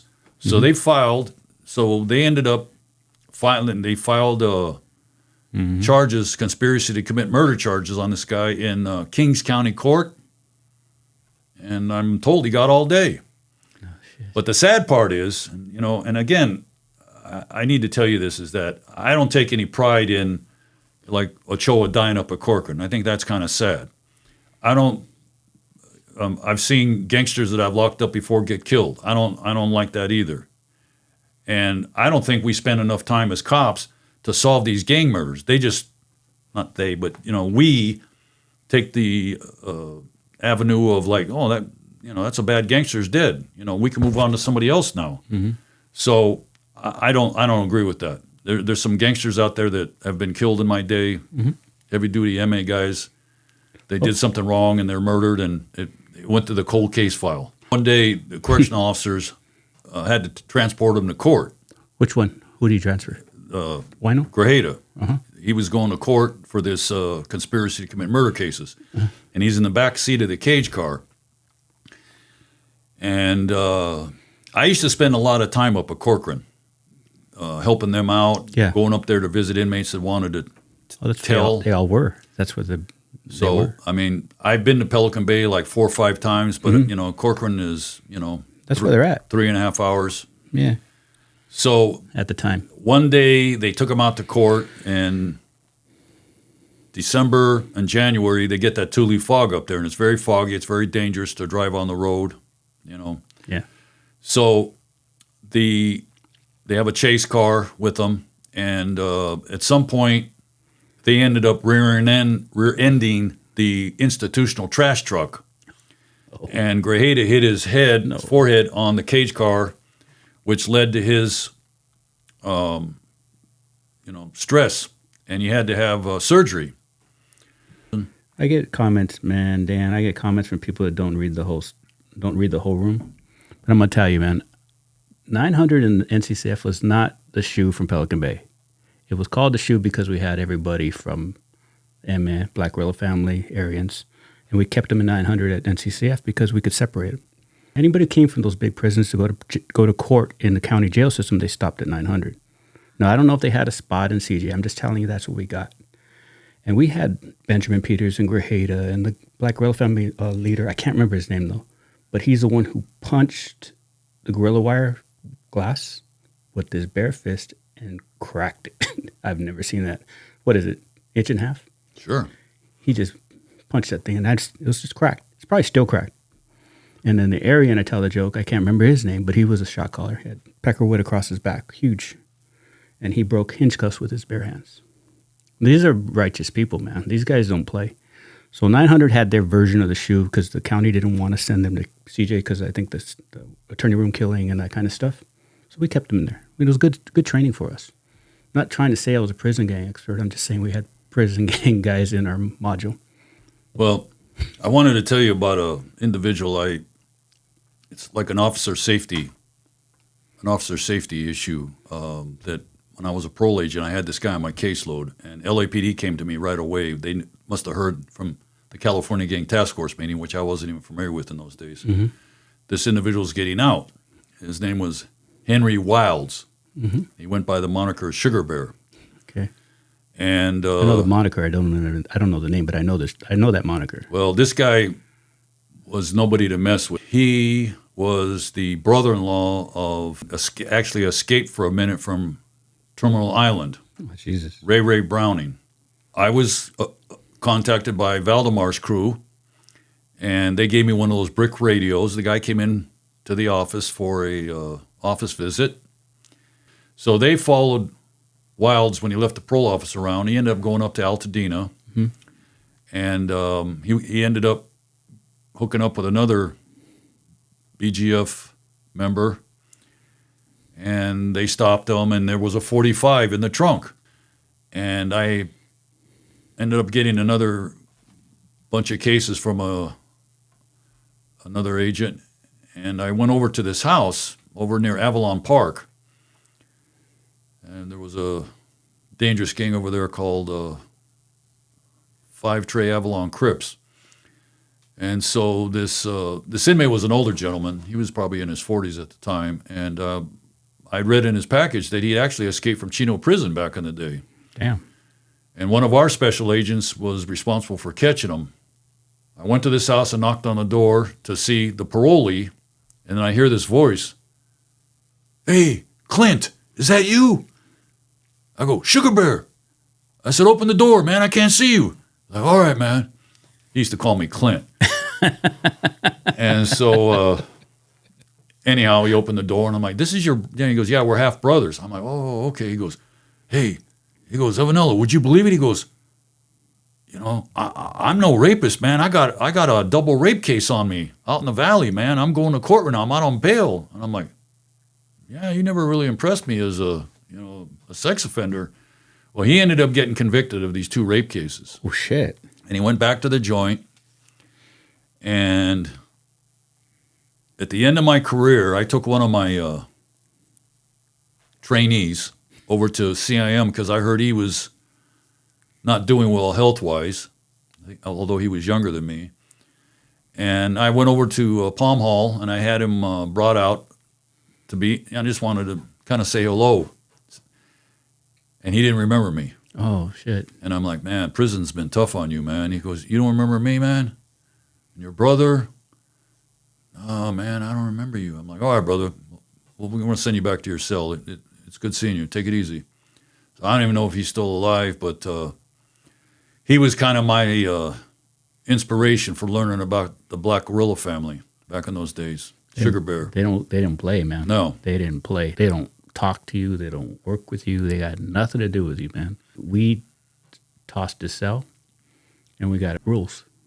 He had some rules written. I guess he had printed out the rules of the whole family, and it was ruthless, man. Yeah, that's a no-no that you guys got it. Yeah, we got it, and everybody went crazy with that one. Well, the 2 bad BGF guys that were out here that were in and out of prison back when I first started in parole in the 80s was Doc Holliday. Mm. That might have been the guy you were talking about. Which one?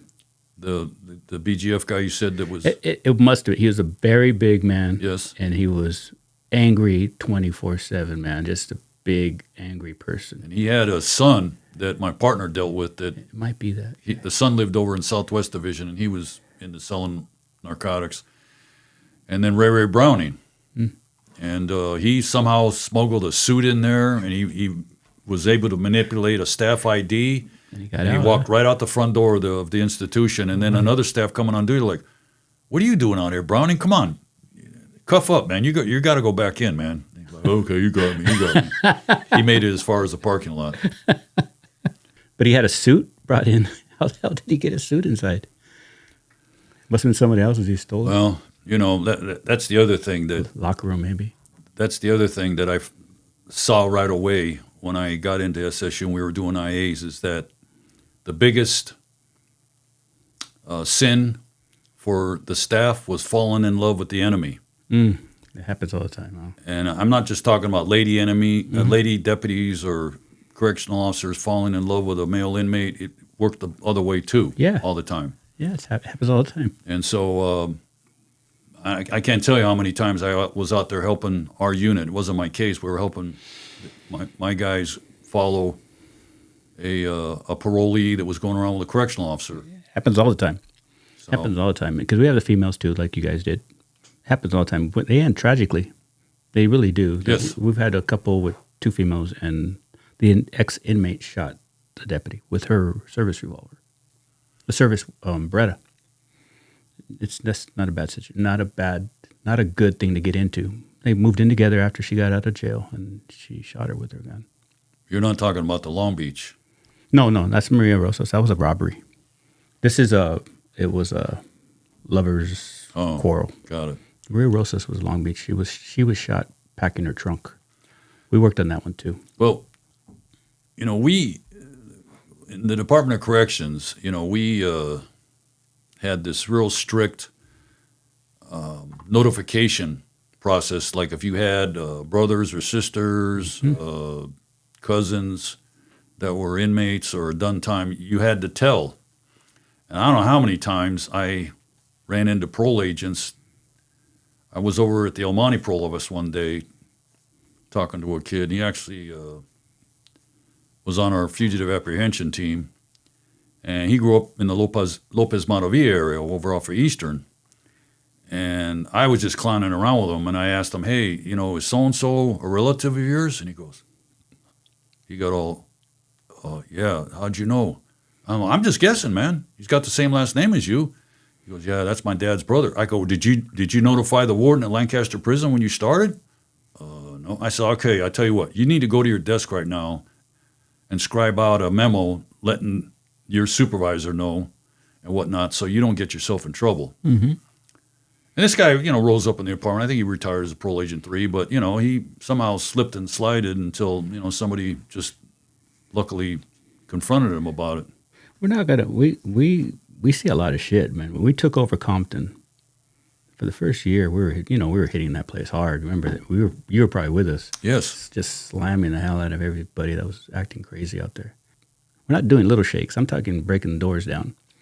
And their brother was an ex-Compton cop. I'm not saying they're all bad. I'm saying there was a lot. Well, it was so bad down there then. When I used to come down there and help you guys, they had 2 OSS sergeants. Mm-hmm. What's my friend that eventually made captain at East L.A., Ernie? Ernie Chavez? Yes. Yeah. Great guy. Great person. Great guy. Yeah. Yeah, we were... Very knowledgeable. We smashed the Compton Gangsters and we smashed the Hawaiian Gardens after Jerry. But you were there. Yeah. I remember we wore you out. And your whole unit, we wore you out. We were doing hundreds and hundreds of warrants. It was needed, but it was infiltrated. I think we were infiltrated. Those departments were infiltrated, and we had to clean it out. It was busy. It was a lot of work. I remember not going home, especially after Jerry. We slept at that station. Nobody went home. It's funny, but it's not funny. I met Jerry when he was a jail deputy. I forget who had asked me to come down there and do some gang training for some deputies, and my good friend, Mundo Torres, the Cholo commander. He was a high-power deputy in those days. Mm-hmm. Ortiz, Mike Beltran was working custody then. UFC Mike Beltran. Yeah. So these are good names. Yeah. So, that's where I met those guys. And they're a part of it, man. Those guys were always in the middle of it, man. And eventually, they got to go to, patrol, and then eventually they went to OSS or narcotics. And yeah, Mike went to dope, and everybody else went to gangs. Good dudes, all frontliners. I did a case down at Norwalk, narcotics, and Mike wasn't the case agent. It was a long-haired deputy, long-haired Hispanic deputy with Majors. No, they was station crew. Mm. And my boss, Jim Connard, had told me about this Bates family. And there was a guy named Arthur Tootie Bates that was a boxer. I mean, I don't know. I don't think he boxed at the Olympic Auditorium, but, you know, this guy could box. So they said, you got to be careful when you cuff this guy up. Well, it wasn't Bates. It was his brother. And so they had info this guy had narcotics at his house, and we went over there, and we got some narcotics. And then I'm sure you've dealt with this back in the day. You know, a lot of these gangsters have outside safes. Oh, yeah. The block wall. Yeah. That block wall cap is not on the top. Mm-hmm. And all you do is you just take that off, and there's 3-4 rifles, AR-15s, shotguns stuck in there. Because they're all hollow. Yes. Yep. That was a Norwalk one-ways thing, too. Yeah. I got to tell you, the one-ways is not an easy place to do a surveillance. Oh, man. I love the one-ways. I had fun. It was kind of tight in there.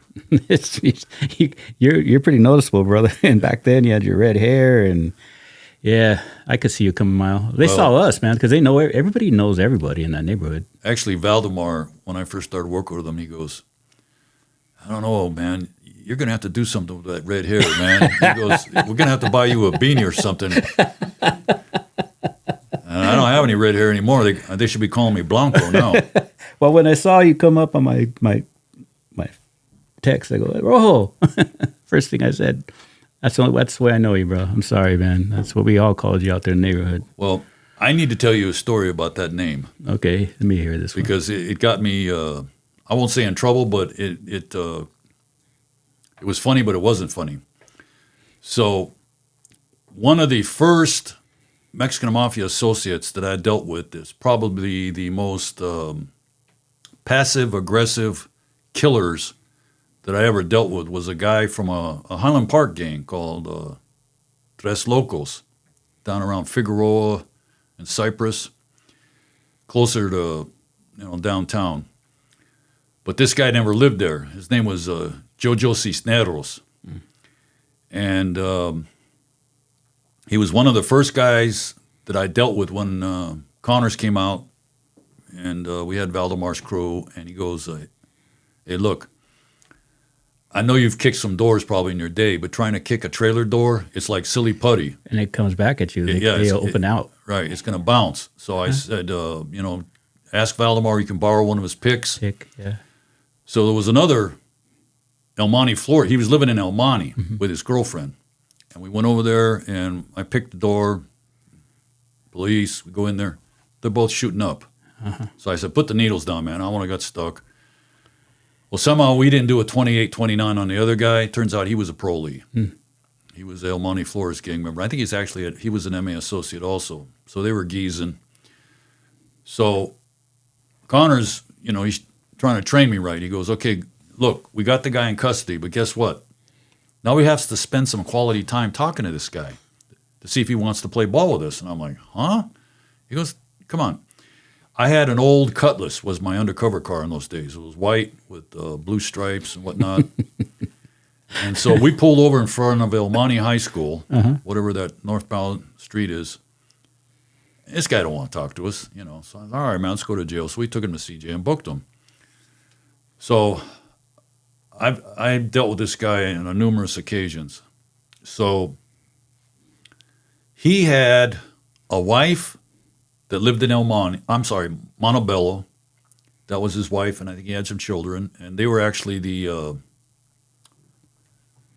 managers of this apartment. But then he had a girlfriend that lived up in the Jewish Alps, where Bugsy Siegel used to run his booze back in the day. Oh, no way. Yeah. So, and that other gangster, Cohen. So, the Jewish Alps. I learned that from the East LA OSS guys. Yeah, you've been up there, right? Yep. It's a maze, man. Yes. So this guy, Cisneros, skipped parole. And who knows him? The Batman. Danny Batanero. Danny. So Danny and I just went up on a slick car. Oh, Danny knows everybody up there. So Danny knew exactly where this place was. It was like everything starts up on top of the hill, and then there's the houses go down, and then there was a door down below, and I could smell weed down there. So I bang on the door, and the kids go, "Who do you want?" I go, "I want your dad to come out here." And they're like, "Oh, okay." And they go, "Did you Evanilla?" I go, "Yeah, come on out, cuff up, man." So he comes out, cuff him up, and there had actually been a murder of an MA guy, older MA guy, up in like the Ventura Oxnard area. Mm-hmm. And this guy's a hitman. So I'm sitting in the back of the slick car on the transport back to East LA Station, and Danny's like, "Rojo this, Rojo that, Rojo this." And so, I start talking about this guy getting whacked, and he goes, "Is this why you came over here to pick me up?" And I go, "Well, you tell me, man. I mean, you lost your way to the parole office, and you're over here at your girlfriend's house, the one I got you at the trailer that time, and I've arrested you before at your wife's house over there." He's like, "No, Evanilla, I didn't have nothing to do with that dude's murder. Just to let you know." I'm like, "All right, you're going to tell on yourself anyhow, man. So, good luck." So he does a parole violation. And then years later, when he's locked up, Garrity Loma, the gang that runs the hills up there in the Jewish Alps. The Jewish part got cut off. I think they just call it the Alps now. It's where architecture goes to die. The front room is downstairs. The garage is in the front. The kitchen's in the living room. It's the worst. Look, the warrants there, you're never going to find your way. Right. They're just not built right. It's crazy up there. Well, there was a illegal alien parolee that got out from Garrity. Mm-hmm. I don't remember the guy's name. And he was, I don't know if he was trying to pick up on Cisneros' girlfriend or he was disrespecting her, but Cisneros wasn't going to put up with it. Mm-hmm. So one day he was coming down the hill and he sees the guy, and Cisneros has got a pistol, and they pull over, and the guy has an asp, mm-hmm. which I was trained to carry. Never used it, but we were trained to carry them. A baton that expands, yeah. It was like that mini PR-24. Mm-hmm. So Cisneros shoots him, kills him. Whoa. Right there, broad daylight. Whoa. So we get the info later, and another great sergeant that passed away when he was working, Steve Spackman, that I met when he was on the surveillance team way back in the day. Yeah.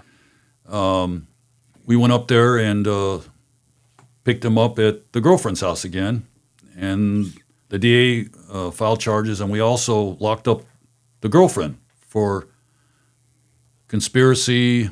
Little did I know, this lady had been to federal prison already for a crime, so anyhow, she ends up getting out on parole after she did her state sentence for this charge for being accessory.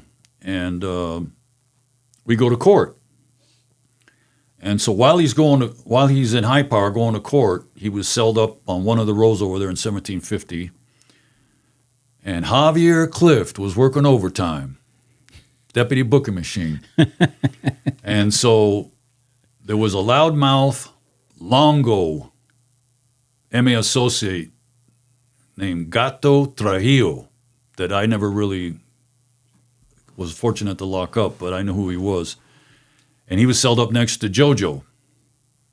And they had some Pruno in the row. And so one of them was passing the cup of Pruno to share it.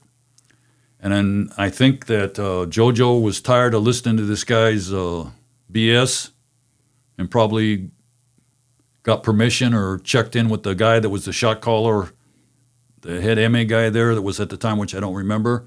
And so he slashed him with a shank across his arms.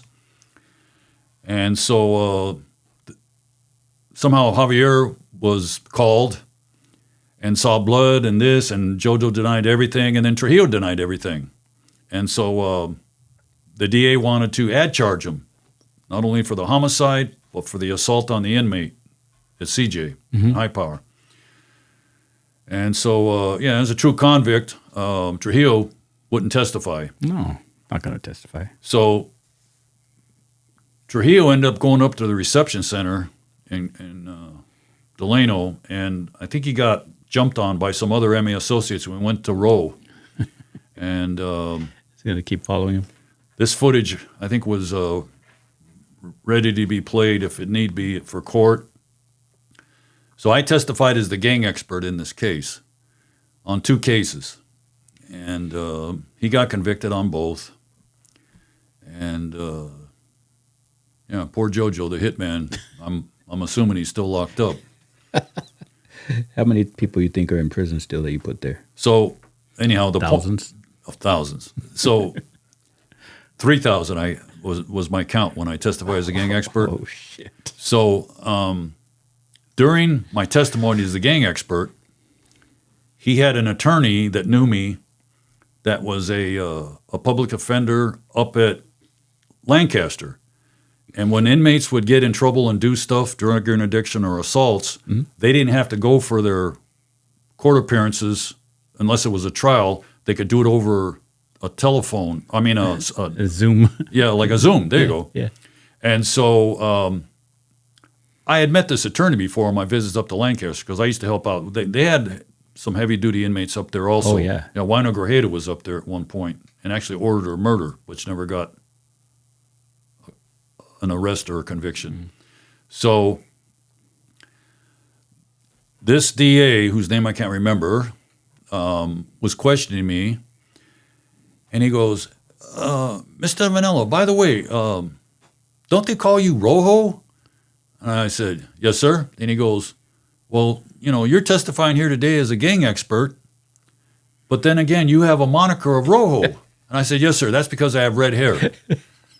But I'm not a gang member. I said, I tell you what, you want me to stand up and strip out and see if I have any tattoos on me? And the judge goes, that's not necessary, Mr. Evanilla. You can sit down.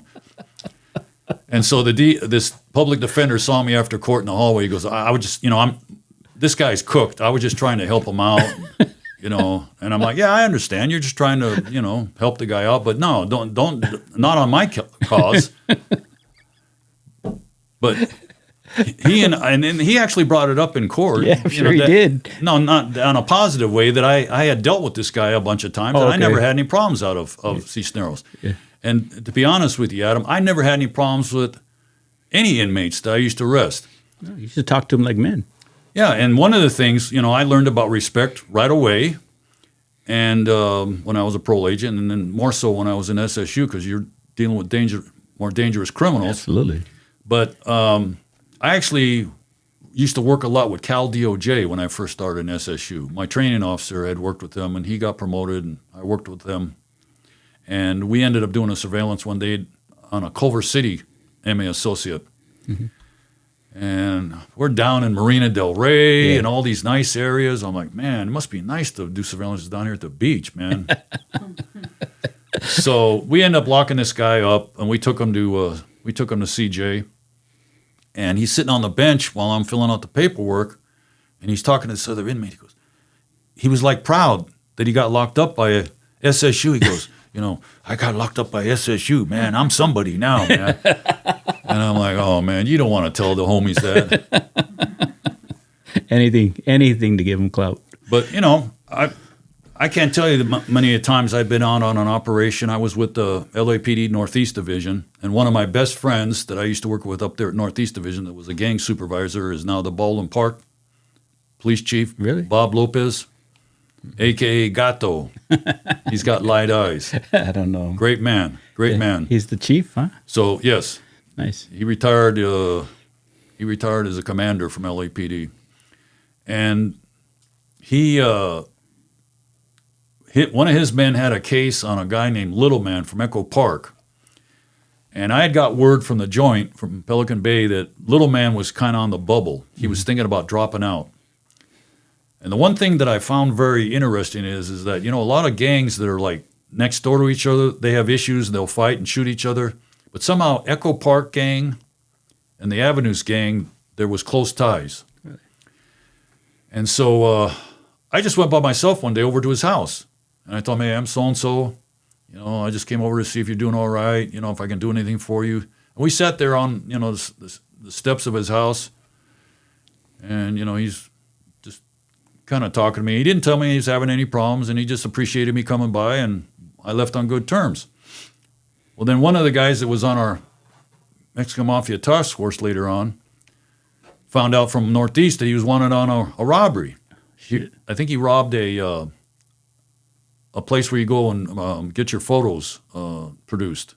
Oh, really? A film place. Like Photomat? Yeah, a Photomat. That's old. So I went out with him one morning with Bob Lopez and his men, and they were going to do a surrounding call out because this guy was allegedly dangerous. And so Bob's on the phone talking to the guy on his hard line, and he's hemming and hawing. I said, Bob, just give me the phone. I go, look, little man, this is Evanilla. Just come out and cuff up, man. You're not going to get hurt. The cops aren't going to shoot you. I'm here, and I'm going to take you to jail, okay? And I hear him tell his wife, hey, Evanilla's here. He's here with LAPD. I gotta surrender. And he just came out, and that was it.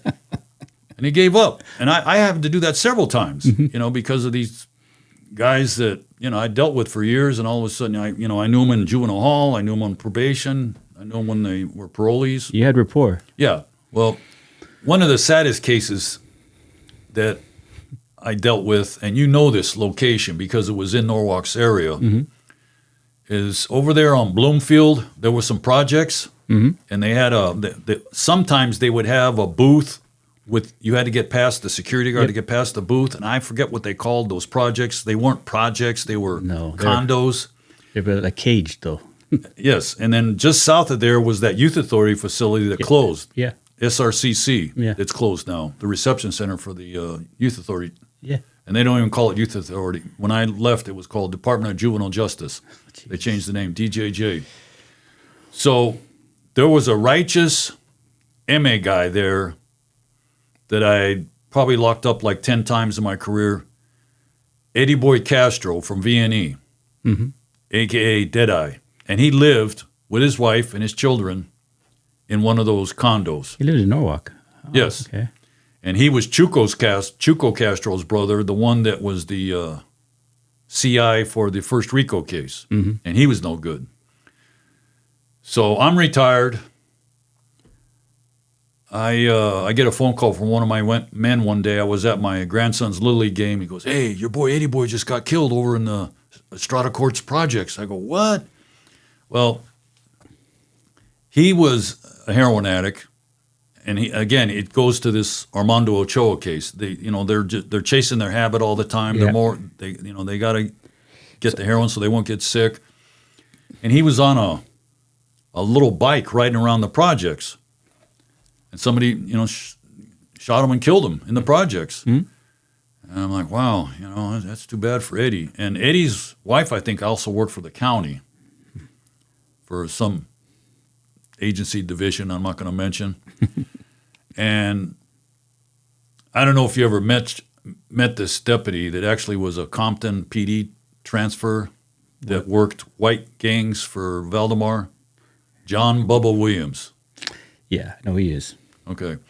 So Bubba was great at amusing the family while the other people searched the house, a 2-story house. I didn't find anything the first time we went there, just photographs and whatnot.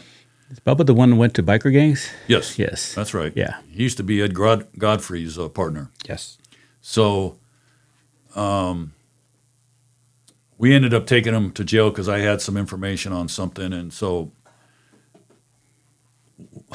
actually it was kind of disturbing because I didn't want to do this, but we didn't have anything on this guy. And so my boss and I went in the garage, and we were searching the garage, and he goes, see that over there? I go, oh, no. I'm not locking this guy up for an aluminum bat. One of his kids probably plays, Little League baseball or softball or whatever. I said, I'm not, no, you are. Take that thing, and we're going to lock him up. So I took it. I took some pictures back at the office of it, wrote a report. He went to jail. He didn't even beef it. He got 4 months, like a true convict. He did his time. And he'd get out, he'd skip parole, And so he got murdered. And so I hear about 2-3 years ago, I called another one of my favorite OSS deputies that ended up going to Metro, Ignacio Lugo. Iggy. And Iggy and I, got along real good. He and Del Muto were great investigators. Outstanding investigators. Yes. Outstanding. And I probably learned more about the Maravilla gangs over there than I probably knew about the Mexican Mafia from That those East guys. LA OSS team was outstanding. Yes. Outstanding. Those guys were on it. So Lugo called me up one time and he goes, I have an MA guy that beat up a high school kid over here in Winter Gardens. I go, Winter Gardens? He's like, yeah, it's over here. I'm like, yeah, it's right next to the freeway. I'm like, okay. So he goes, but I think we could use some surveillance on this guy. And you probably don't know this. This is, I think, a thing of the past. But he goes, we don't have the liberty to contact spy or the prison gang guys or a surveillance unit to do surveillance for us because we're OSS. So could you intervene and get some guys to surveil this guy? I go, no problem, Iggy, I got it. And I says, you know what? I'm going to talk to Valdemar, and maybe you can come out with us. They can get you an undercover car. I'm like, oh, really? Yeah, well, your sergeant will talk to your sergeant. And Valdemar had been previously the OSS sergeant at East LA way back in his career, I guess, before I met him. So we ended up following the guy around, and he eventually went down to the Greyhound bus station in downtown LA, and he picked up one of his homeboys that was a parolee. But the parolee had illegally gone up to Susanville to be with his girlfriend for his birthday without telling his parole officer to get a travel permit. So he picked him up at the bus station, and then they went up in the hills behind Salesian High School, and I must have had a paqueta of dope because another great deputy that's rest in peace, Mike McCravey, Mad Dog McCravey, was in the bushes and say, hey, get up here. These guys are shooting up. He's in the bushes.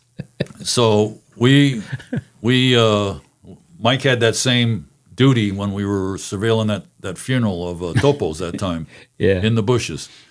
So we ended up there and gaffled him up, and I can't remember this guy's name. He was a MA associate, this guy that we had surveilled. And so there was a paqueta minus 2 balloons of heroin, and we locked them up, took them back to the station and processed the evidence, and that was that. Now, years later, after Eddie Boy's killed, I just happened to talk to a gentleman that's a supervisor now working robbery homicide for LAPD. Frank Flores is a great man. And back in the day, Frank Flores was the MS expert for LAPD, and he was on an FBI task force. And he eventually was on our MA task force about the time I left. Good investigator. And so they found out that this Winter Gardens guy had kind of got on up status in the organization, and he was told by some superiors to take out Eddie. Yeah. So he's the one that whacked him. And they had all this good evidence, and so I think that case is in trial right now. You still keeping in contact with the guys out there? Actually, not so much. I mean, again, I'm no longer in the mix. I don't push myself to be in the mix. I just, when they call me, and we talk. How long after you retired? In 2011, right? The end of 11. How long were they calling you after that, like consistently? I know it's wound down now, but how long were they? Not much. No, they just kind of said, he's retired, don't call him. So I did the last 3 years of my career in SSU as a senior special agent, as a supervisor. And I had 10 agents that worked for me. Got to see some of our civilian clerical retired last year. And we had a little get-together for them, and a lot of the guys came. That's good, man. And hadn't seen some of the people in a while, but you keep in contact with people. I know you talked to Eric. That's a good one. I mean, you keeping in contact with people. That's good. Well, I only keep in contact with Eric because I threw him out of the swimming pool when I was a lifeguard. He threw that big old boy out of the swimming pool. He'd do a figure four or a cannonball off the high dive, and it was automatic. They knew they were out for the day. I can't see Eric jumping in a pool. I'm sorry. It just makes me laugh. I can't see him in doing that at all. But yeah. So you threw him out. But he was, when I first got in SSU, he was working at Temple as a narcotics detective with a crew of people. And we did a lot of work in South El Monte. We were out on a surveillance one night, and some MA guy showed up at this bar we were watching. And they go, "What's this guy doing?" I go, "He's here to collect taxes from the bar owner." Mm-hmm.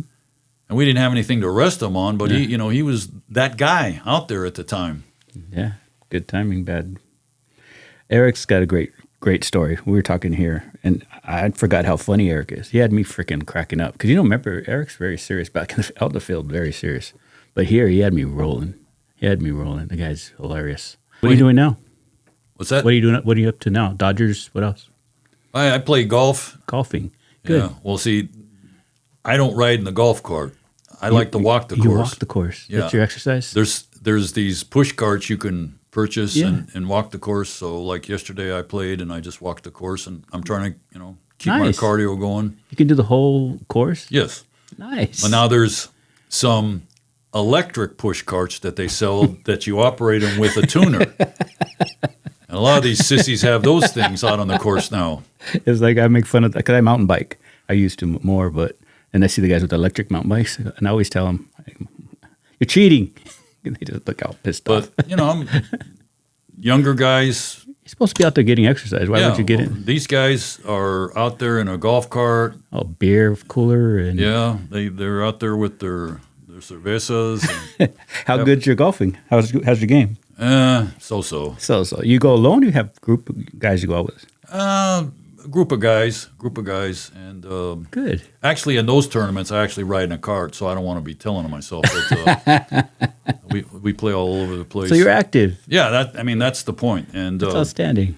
My least favorite chore was to get called out on the weekends to go chase escapees. And now, we very rarely had an escape from a regular prison. But prison camps all the time and halfway houses were the worst all the time. And so, when I was a kid growing up, my dad, Big John Evanilla, used to take me up to Azusa Canyon, and we would go to Crystal Lake, and then we would go fish on the East Fork. Well, there's a prison camp there. Yeah, and it used to be, I think, a probation camp at one point, and somehow the state bought it, and it's called Julius Klein. Yeah, and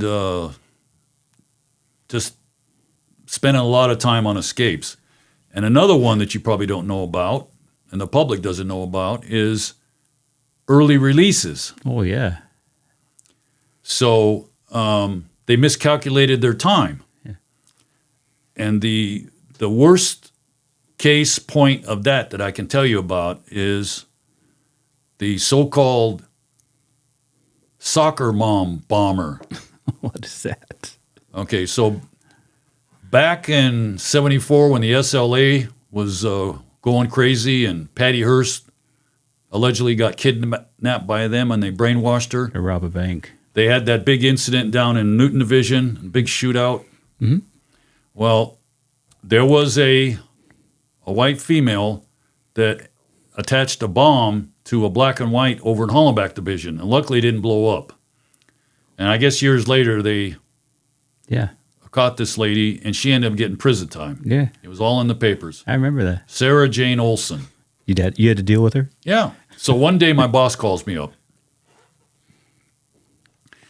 He says, "Hey, man, get down to the airport police and make contact with them. We may have something going on tonight. I need you to make contact with them, so if we need backup, we got them."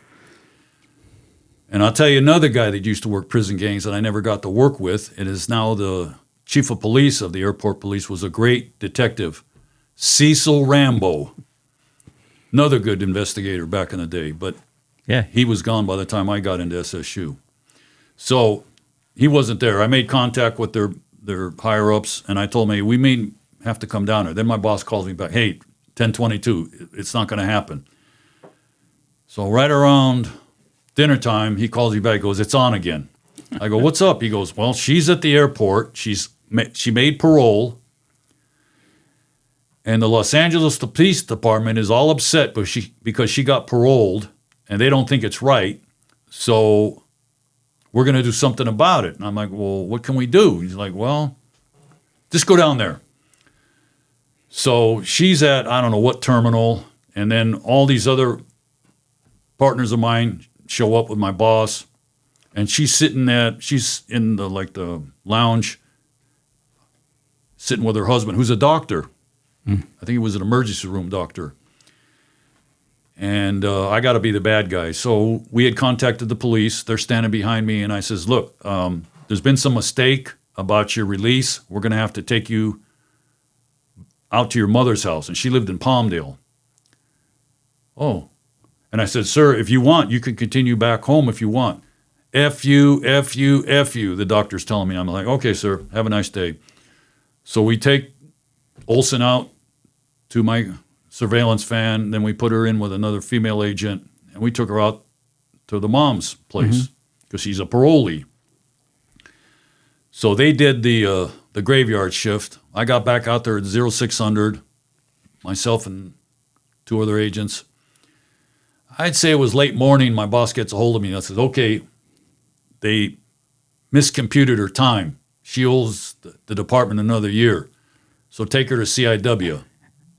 ASAP, boss. So we loaded her up in the lady agent's car. We drove her down to CIW. And she wasn't upset. She didn't have attitude or anything. And there was a Hispanic sergeant there that knew me that used to work CIM, and he goes, Rojo, what are you doing here? You arrest ladies? I'm like, bro, don't worry about it. Just take this inmate in. So they took her in there, and she owed the department another year. Then she successfully paroled, and then I think she went back to Minneapolis or Minnesota, where the heck she was from, and that was it. LAPD was pissed, probably, huh? But there was, all kinds of cases like that I had to assign to my agents. They miscomputed their time, and I'm like, that clerical should be fired, man. Yep. This dangerous person is out there, and they go out and do a murder, and they shouldn't be on parole. They're still an inmate. And there's overstays, too. People that should have been released. That too. They pay a lot of money in that because they used to do it when I was around. The guy was supposed to be released 6 months earlier, and they have to pay. That was the thing. That sounds like a great career, brother. It was good. And, when I retired at 60 years old, I was just burnt out. Yeah. I was burnt out from getting called on the weekends, waking up in the middle of the night. I had an agent that worked for me that was a good guy, that was a prison guy. And his wife kind of would have attitude. She'd pick up the phone like, not you again. I'm like, look, let me tell you something, ma'am. This guy signed up for this duty, so don't give me grief on the phone, okay? So just give me the... How many years did you do? I was in SSU for 18, and I did 12 in the parole division. Then I did 10 years in probation. Holy shit. And then I came back for 2 years after I retired. I'm not going to do the math. How many is that total? It was 40. That's a long time, brother. So for a guy that didn't know what he wanted to do for a living, I finally, you sure did figure it out. I finally found my way. 40 years. As a gang cop. Congratulations, man. But that's awesome. And now you're golfing. Yeah. Well, I've got 5 grandchildren, and I help my wife. 5? 5, watch them. Good. Keep you busy? Yes. And nice.